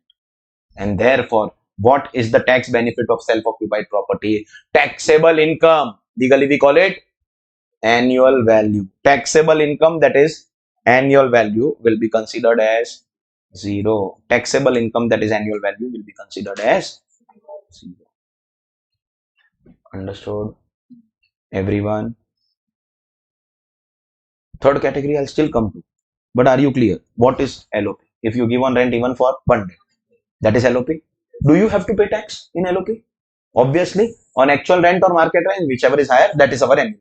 Market rent ka calculation I will teach you. But there will be a property which you have not purchased for investment purposes, which you have purchased for staying. And that property will become SOP, but provided you use it throughout the year, because 1 day also you give on rent, you go in the second category. So what is the actual rent? 0. Will there be market rent? Yes, but we will not take it. Now makes sense. See, point number 2 is required because of cash check. But point 2 creates the trouble that my own house also is taxable. Point 3 solves that problem. Your own house will be considered as SOP, and in SOP, the taxable income equal to annual value equal to 0. Taxable income equal to annual value equal to 0. ये clear है? So SOP, LOP tax treatment clear. Now, sir, what is the third category? The third category got created because of misuse of this second category. When I told you about house property first time, I told you about concentration of wealth in the hands of some people. Some people are rich enough to buy 10 houses. Some people don't have money even to buy 1 house. Today again I told you when I started the chapter. What, sir? That India may every building there is an office or a home which is given on rent. Because people who have money to buy properties have crazy money. I told you about my flat owner. 1,50,000 per month I am paying. Of course, as I said, I have another property in which I am myself getting also 135. बस तो 15,000 का difference plus maintenance is manageable rather than paying 2 crore का difference in the small house and big house purchase value. So despite being an owner, I am staying on rent. That is my financial planning. You are free to do yours. I am talking about the person who is earning from me, and not this new house ka NRI, the old house ka owner. 1,50,000 per month from my house. That's 18 lakh rupees from one property, and he closely has. I'm sure he has publicly disclosed about 8-10, but he must be having at least 15 similar properties in the entire area. We call it the Lalbagh Parel belt. Pick up any high-rise society of that area, any hi-fi society of that area, and I am 100% sure that he has 1 house in each building. Each building generating rent from the range of 90,000 to 2,50,000, 3 lakh rupees per month. He is making more than 1.5-2 crore rupees per annum in the form of rent. Of course, he is not spending everything. So every 2-3 years, he has enough saving to actually buy a new property. Every 2-3 years. Income tax law does not have problem with such people. You have money, you'll buy. And income tax law, in fact, appreciates this guy because you invest in properties. At one time, how many houses you can live? Try come. Just but random guess. At one time, how many houses you can live? Unless your body parts are detachable, like as a screw say you have tied it. So keep one arm in one house, another arm in another house. Every part is detachable. That's a different thing. Otherwise, full-fledged body will stay in one house. You have 10 houses. You stay in one. The remaining 9 houses you have invested because you have money power. We never have a problem. And you give it to people on rent. This creates benefit to 3 parties. Please focus. You are giving 9 houses on rent. Are you making money? Yes. You are happy. People don't have to sleep on footpath because rental properties are available. So is the tenant happy? And is the government happy with getting rent tax? You have rental income, so government will obviously get tax. Giving your unused properties on rent is something that government appreciates. Or do you realize all those properties will come here? Even if you give on rent for 1 day. But some people are crazy. They invest in 9-10 properties and keep them locked. This is taking away benefit from all the 3 parties. Government won't get tax because property is locked, there is no rent. Tenants are not finding good houses because good houses you are keeping locked. Housing ka problem, the big problem is that thousands and lakhs of unsold inventories just lying because of the difference between expectation of the giver and budget of the taker. So if you keep it locked, there will be lack of supply in the market. So unnecessary increase in rental values, which will make housing expensive. Tenant also having problem. Government losing tax. And by the way, if you keep your property locked, so it's a loss for you also. Think about 2 people. One person who has 10 houses, another person also 10 houses, A and B both. Both A and B stay in their first house. That means, can I say both A and B have 9 unused houses? A is giving those 9 houses on rent. So he is generating income for himself, property for tenants, and tax for government. And B is keeping 9 houses locked. B is the problem in the economy. B is the problem in the real estate market. Because government is losing tax. Tenants are not getting supply. And you are also not getting anything. Government strongly wants to discourage locked houses. Giving on rent, always welcome. Locked houses are a problem. And while the properties are locked, have you given them on rent even for 1 day? No. Even for 1 day you give them on rent, they will come here. That means locked properties end up coming here. That means you are taking 10 houses as locked properties and not paying any tax. Government is like, not giving the properties on rent is your stupid choice. You want to suffer loss? To hell with you. Tenants are not getting properties because you are keeping locked? To hell with them. Government is suffering loss. How? Because there is no rent, no? To hell with you. We are allowing you annual value as 0. That means we don't take tax. That will be allowed for maximum. Don't write this up, please. Wait.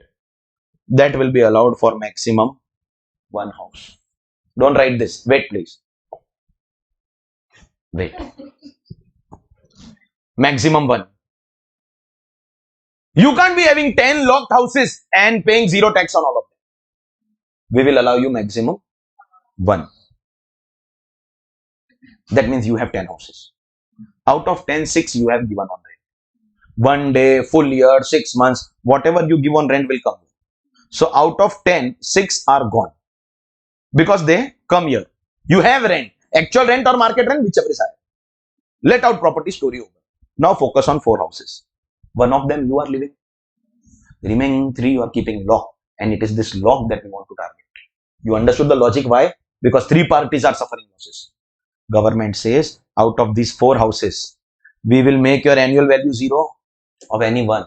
That means we will not take tax on anyone. That means you don't pay tax on market rent only on 1 of the 4 properties. The remaining properties where you are not generating any rent, but that is your stupidity. Government will put the remaining properties under the 3rd category, that is deemed to be, you want to guess? let out property. Have you given those properties on rent? No, but we will assume that you have given. Sir, but I am not getting any rent. Bro, we don't take tax on rent. We take tax on market rent. That means what you do is compute market rent of all these four properties. Sir, how I got four? Wait, you don't have to write this because there is some change in data. How many properties I have total? 10. Out of that, I have actually given on rent. I am fulfilling government ka expectation. How many? 6. 1 day or full year. They will go in LOP. Actual rent or market rent? Whichever is higher. Now focus on the remaining 4. All of them zero rent because they are locked. But all of them have capacity. Government in any case takes tax on capacity. But we cannot take tax on the house in which you are living. No problem. We leave the choice to you. Out of these 4, you can make any 1 0. Any 1 0. You have common sense. Which out of the 4 we should make 0? Common sense. Array, that is SOP, but which one out of these 4 we should take as SOP? Highest one you make 0. And the remaining 3, there is no actual rent, but there is market rent. It is assumed that they are given on rent, and the remaining 3, please pay tax on market rent. Sir, but I am not earning anything, so we don't want you to keep them locked. Better give the property on rent. At least you will earn and pay tax. Because if you keep them locked, that's your problem. We will still take tax on market rent after one property. And after one, whatever are remaining properties, they will be deemed to be let out properties. Arey, hota hai, flow. They will be deemed to be let out properties. 1 minute. हाँ बोलो, ठीक है. So you said कि out of 4 कोई भी एक choose करना, but 8 में तो already रह रहा है, तो वो already not. See, 1 you are living, 3 are locked. Because if you give on rent even for 1 day, that is gone in the middle category. So focus on 4. Not given on rent even for 1 day. So how come 1 में तो already हम रह रहे हैं ना, तो 3 को consider करें. So that 4 में से any one will come here, no? Out of 4, when you say हम रह रहे, that means they are not giving on rent. But it's possible 6 months you stay in this house and 6 months you stay in this house. Or 3. That means all of them you are not generating any rent. And accordingly, you don't want to pay tax on all 4. But we will not take tax only on one of them. We leave the choice to you. 4 houses, you have 0 rent. We will also take 0 tax, but only one of them. Now you choose. It is possible that you stay in this house, but you call this as your SOP. Because the remaining 3, you have to pay tax on the market rent, and therefore we call those remaining 3 deemed to be let out property. So, SOP ka tax benefit is what? What is tax benefit of SOP? Annual value, which is taxable income, will be 0, but that you can take only for 1. After 1, the last category, deemed to be let out property. But wait, as I said, some change again took place. This was traditionally, historically, the law always. As a student, I learned tax for the first time. As a CA final student, I always, and for so many years, I taught. First 9 years of my teaching career also. The rule was 1 house in SOP. So first of all, total houses in our example, 10. Out of that given on rent, 6. Whether 1 day or 4 years, they will all be considered as LOP. Now we are left with 4. 4. Not generated any rent. So we will not take tax, but only one of them. So better to not pay tax on the highest one. And the remaining 3 ka value will be taxable. In any case, we take tax on market. The remaining 3 will be called after making the highest 0. After making the highest 0, we will take tax on remaining 3. Correct? This was the law. Then 2014 ka government ka tenure. 2014 Modi ji became Prime Minister. He completed 5 years. At the end of 5 years, when 2019 came, 2019 was the last election year before 24. Same story took place. Outgoing government gave budget, temporary budget, interim budget. Because new budget was presented by new finance. Don't even remind me of that date. Hey Bhagwan. But in 2014 government, Jetli ji was the finance minister. 2014, 15, 16, 17, 18, all budgets he gave. 19 May, he would have given the interim budget just before election. But Jetli ji was extremely unwell at that time. Terminal illness. And later, because of illness, he passed away also. So because he was unwell, he could not make it to the parliament. That temporary budget, duty was given to temporary finance minister. All India rank 2 at CA final exams. CA Piyush Goyal, sir. And he recently said in an interview that I was not going to give my final exams. I was confused. I am not prepared. I was not having confidence. But one of my friends pushed me and I decided, okay, I will give it. I locked myself for 2 months and decided not to focus on anything. My door used to open only to take the plate, which my mother used to give. Other than that, I used to lock myself. Mera WhatsApp status. But that was my Instagram reel yesterday. Piyush Goyal searched that interview. He said, finally, I gave that exam. With lack of confidence. Bro, AIR 2 at CA. It's not about, sir, what I don't know. Big lesson while giving exam also. There will be questions which you don't know in every subject. Focus on the part that you know. And you never know, you end up getting more marks than others. If AIR 2 was having lack of confidence at the beginning of the exam, so bro, it can be anyone. And what a smart guy, bro. He became temporary finance minister. And in those 3-4 months that he spent in finance ministry, people actually started liking GST. They said GST is making sense because he made the processes very, very smooth and easy. So before the budget, interim budget, just after this budget, India was going to go under election. So Modi ji, the sitting prime minister, who aspired to become prime minister again, called him. Bola, Piyush sir, idhar aao. You are the temporary finance minister because this is an interim budget. Correct? Goyal sir, I will not teach you what provisions to bring in the budget. You are a qualified chartered accountant. That also single digit AIR 2 no at CA. I will not teach you what to bring in the budget. I have only one thing. फिर एक बार मोदी सरकार. You do whatever you want to. Full free hand I am giving you. Full freedom I am giving you. Just ensure one thing. Your budget should be such that there will be Modi 2.0. You do whatever you want to. Basically, Piyush Goyal sir was given one freedom to introduce any lollipop. Piyush Goyal sir ka task in that 2019 ka budget was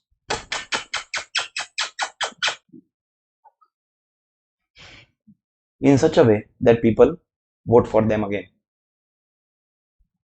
He brought 10 amendments in income tax law in that interim budget. Normally, we don't see too many amendments in the interim budget. Real amendments come in the new budget after elections. Like in your exam, coincidentally in election year, interim budget, there was hardly any amendment. There was no amendment. The main amendments came, all the amendments came in the 23rd July ka new budget after new government. Piyush Goyal sir brought 10 amendments in income tax law and all of them were lollipop. In one way or the other, they will motivate you to vote for this government again. And Piyush Goyal sir ka one of the 10 amendments. I am not discussing all of them now. Chapter after chapter, I might be discussing them with you.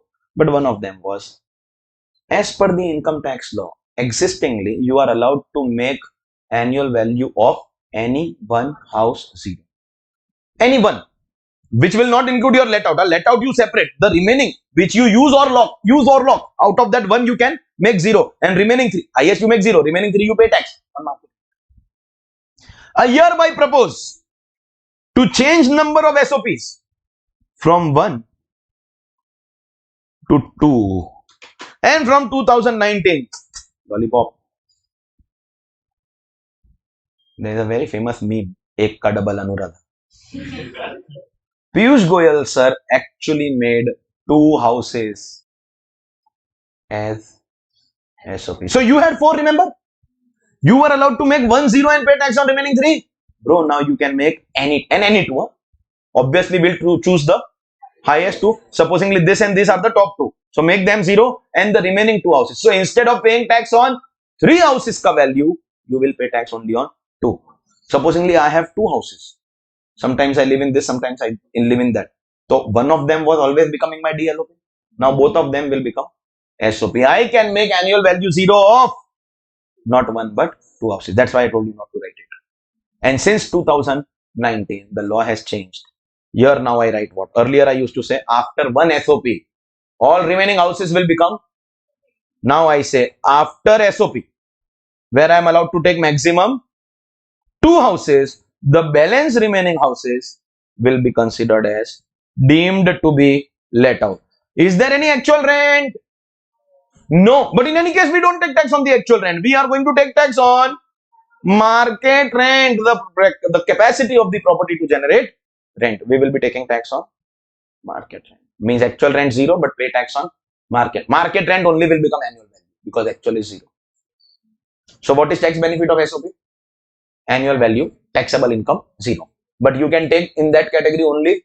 From now, your answer will always be 2 houses. Piyush Goyal sir realized that people have understood his game. That sir said you are doing lollipop for election. No. Very smart. CA, no? Very smart. No, I am not doing it for election. Modi ji has done such good work that he is going to get re-elected irrespective of what I do in the budget. I am not doing it for election. He explained it with logic. He said people have one house in their native place. For livelihood, they have migrated to cities. After a few years, after a decade, city like Mumbai, after 20 years, you will buy one house. But you still have your house in your village. No? So sometimes you stay here. See, almost 11 months I stay in my Mumbai house. But yes, overall, sometimes 1 week, sometimes 3 days, sometimes 2 days. But I spend at least 1 month in a year in my village wala house. Huge energy, effort, money spent by my father to make that house.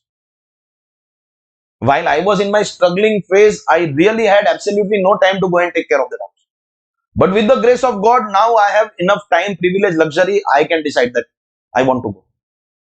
I had no idea that I will go for 1 week, then I will not be allowed to come for 2 weeks.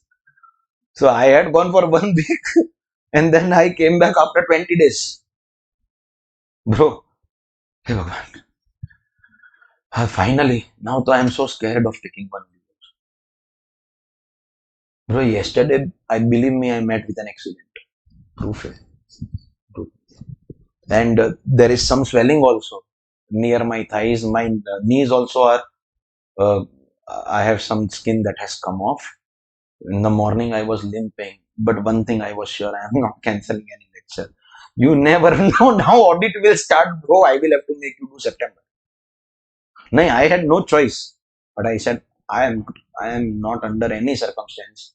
If I am alive, I am taking an action. As simple as that. I unfortunately don't have the privilege anymore. So I open my village ka house at least 1 month in a year. 11 months, 1 month. Earlier, one of them was SOP, other was DLOP. Logically speaking, Mumbai ka house I will keep under SOP. Village ka house I will keep under DLOP. But now, bro, I can keep both. Piyush Goyal sir said, this is the logic. One city house, one village house. Bro, village house ka annual value is ridiculous. It's not even 10, 15, 20,000 rupees per annum. Because village mein no one pays more than 2-3,000 rupees per month. That was not the reason. Reason was lollipop before elections. Whatever reasoning he may have given, those who understand the law, tada. Is that clear?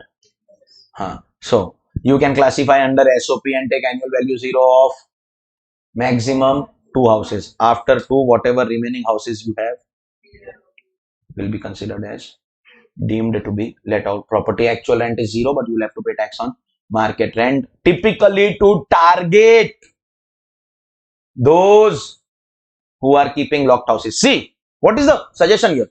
Remember our example 10, you give 6 on rent. You had 4, you give other 3 also. Stay in one house. Now you can stay in 2 houses. Chalo, one city, one village. But at least 2 houses which are remaining, please give them on rent, because even when they are locked, you will have to pay tax. So better to give on rent and pay tax on actual income. Actually earn some income and pay tax. Understood? To discourage people who keep houses locked, we have the concept of DLOP. I know in your graduation you have studied SOP, LOP, DLOP also. But other than the full form of SOP, DLOP, LOP, why we have SOP, why we have LOP, why we have DLOP? Welcome to Chartered Accountancy. So by the way, one more thing I must tell you, that why we have SOP, Why we have LOP is very easy. We are earning rent. But why we have SOP and why we have DLOP? What is the logic? What is the history behind? The history behind two SOPs. Anybody who has teaching experience of under 5 years will never be able to tell you. But two are allowed. And there is one safe answer. It is written in the law. For everything, there is written in the law. Go to, again, any of your friends. Neighboring buildings? No friends? But whatever you have your own. Just be sure, do they also consider?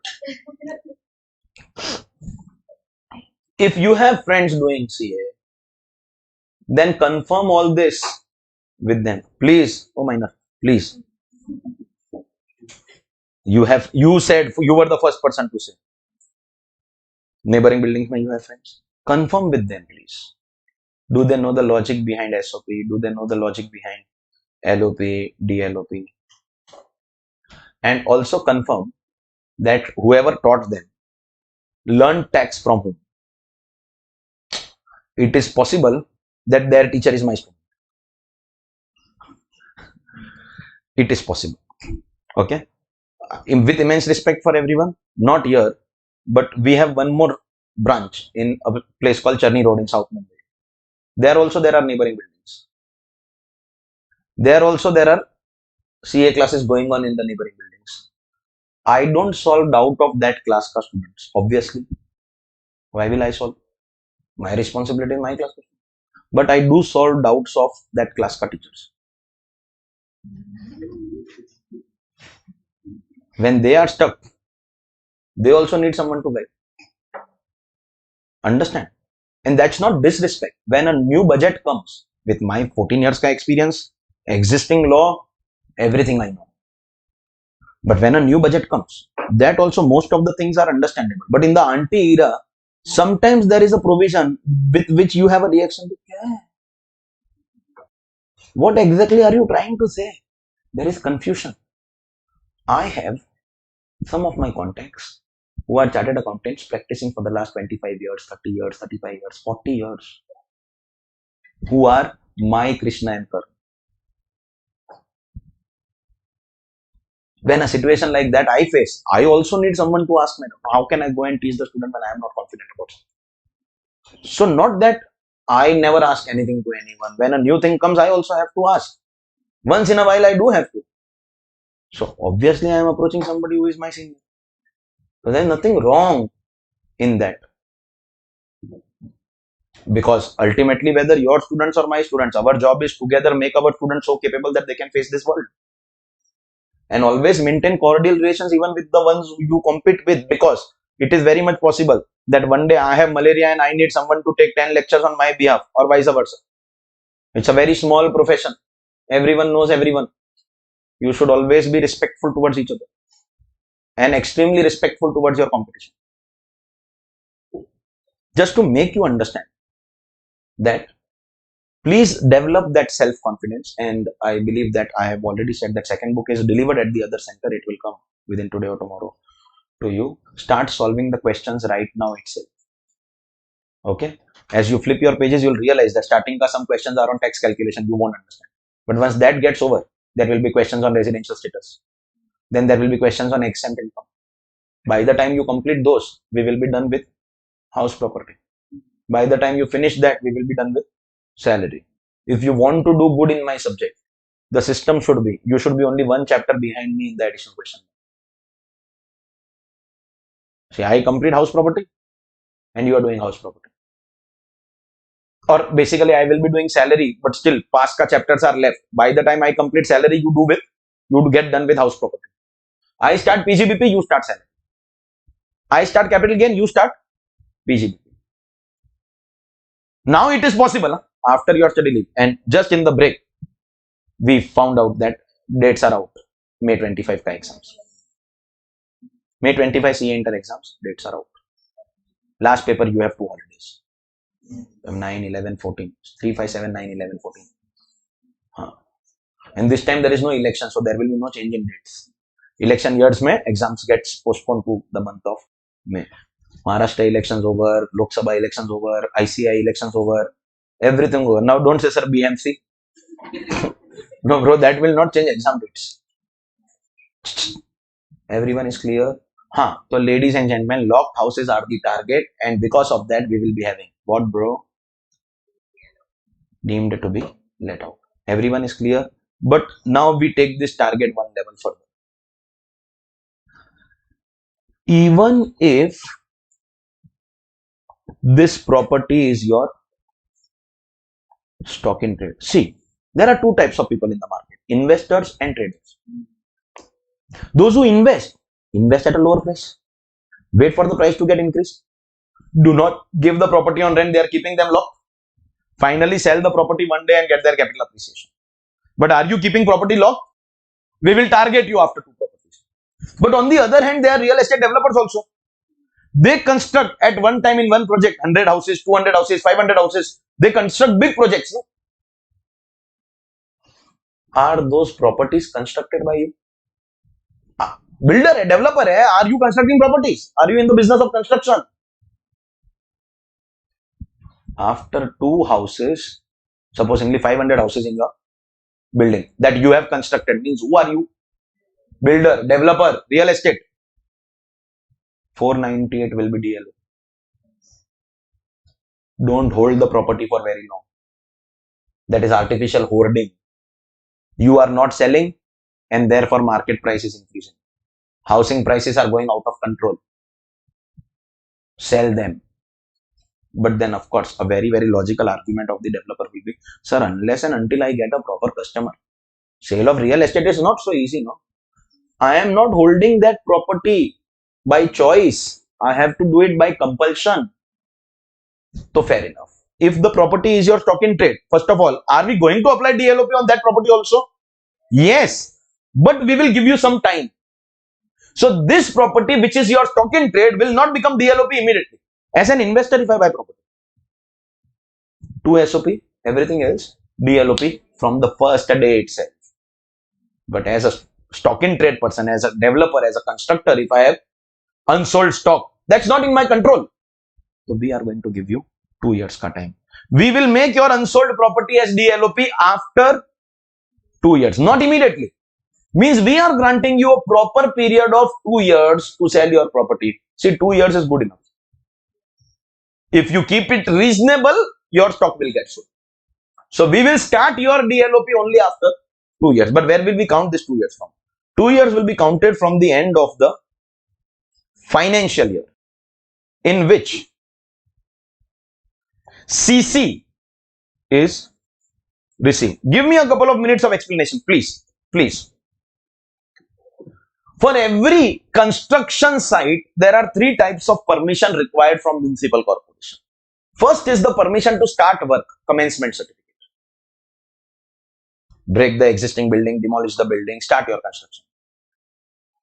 Once you do that, you start constructing floor by floor. Builders call it slabs. 11 slabs completed, 20 slabs completed. Every floor, they call it a slab.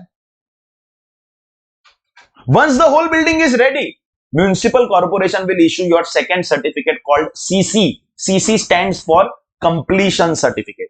CC is completion certificate. Once you get that, people are not allowed to come and stay. After that is done, there will be inspection from municipal corporation.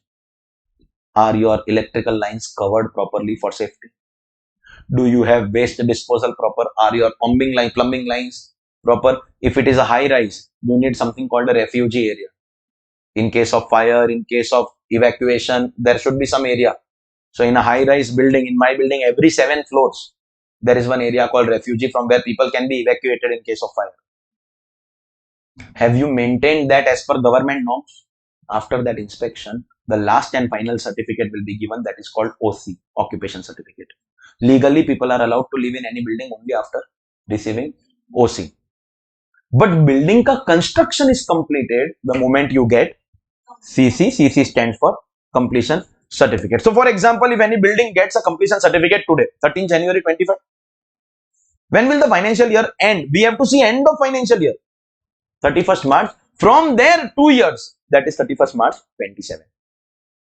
We are giving you this much time. We are not counting 2 years from date of CC. We are counting 2 years from end of the year. So I'll tell you what. Apply for CC in the last week of March. Listen carefully. Inspection will take place. CC will be issued in the first week of April. That year plus 2 years. Because 2 years are not counted from date. They are counted from end of year. So whether it is 1st April or 25th March, the date will be same. Because we are counting 2 years from end of the year. Good enough time. In this much time, you should be selling your stock. So let us continue our example. If today a building gets CC. If today a building gets CC. The end of the year is 31st March 25 plus 2 years 31st March 27. We are giving you time to sell. From 1st April 27, that is financial year 27-28, your unsold properties in excess of 2 will be declared as DLOP. For investors, from first day, we have DLOP after 2 houses.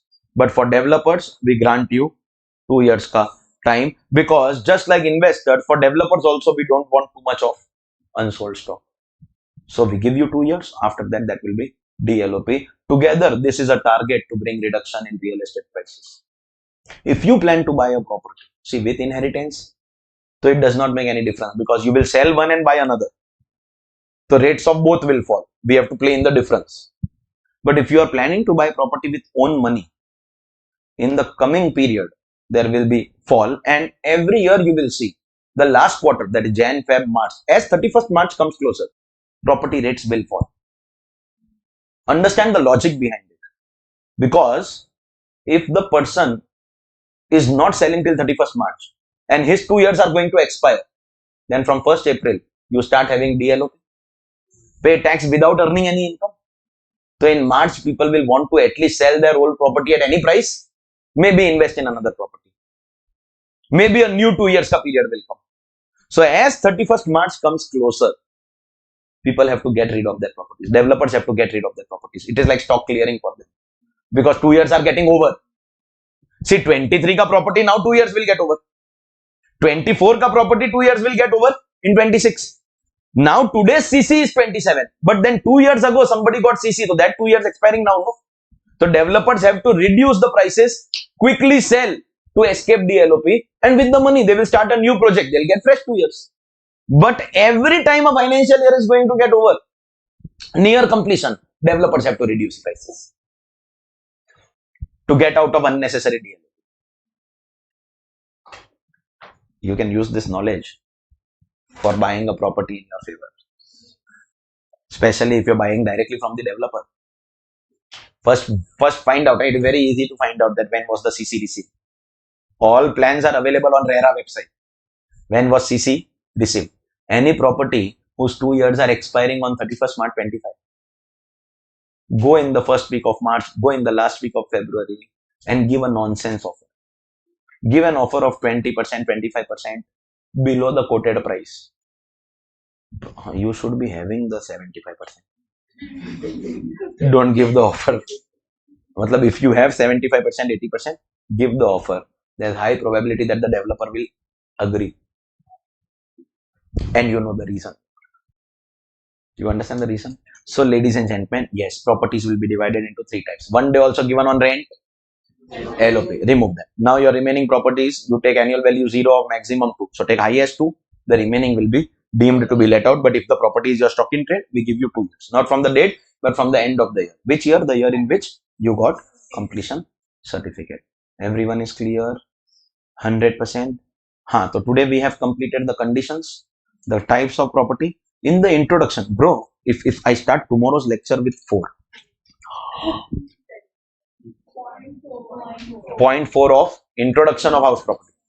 2 more points, we go to calculation. It is highly likely that tomorrow's lecture we will be able to complete income from house property ka chapter. Please make sure you collect the second book as early as possible. Online people already couriered. Couple of students have received also. Others will receive. I'll extend class. Please make sure that you instantly pounce like a tiger or a tigress on that additional question bank and complete till the last chapter. because in one day you will not be able to complete till exempt income. So I will start salary. During salary, you should complete till house broker. Is that clear? All right. I'll see you guys tomorrow.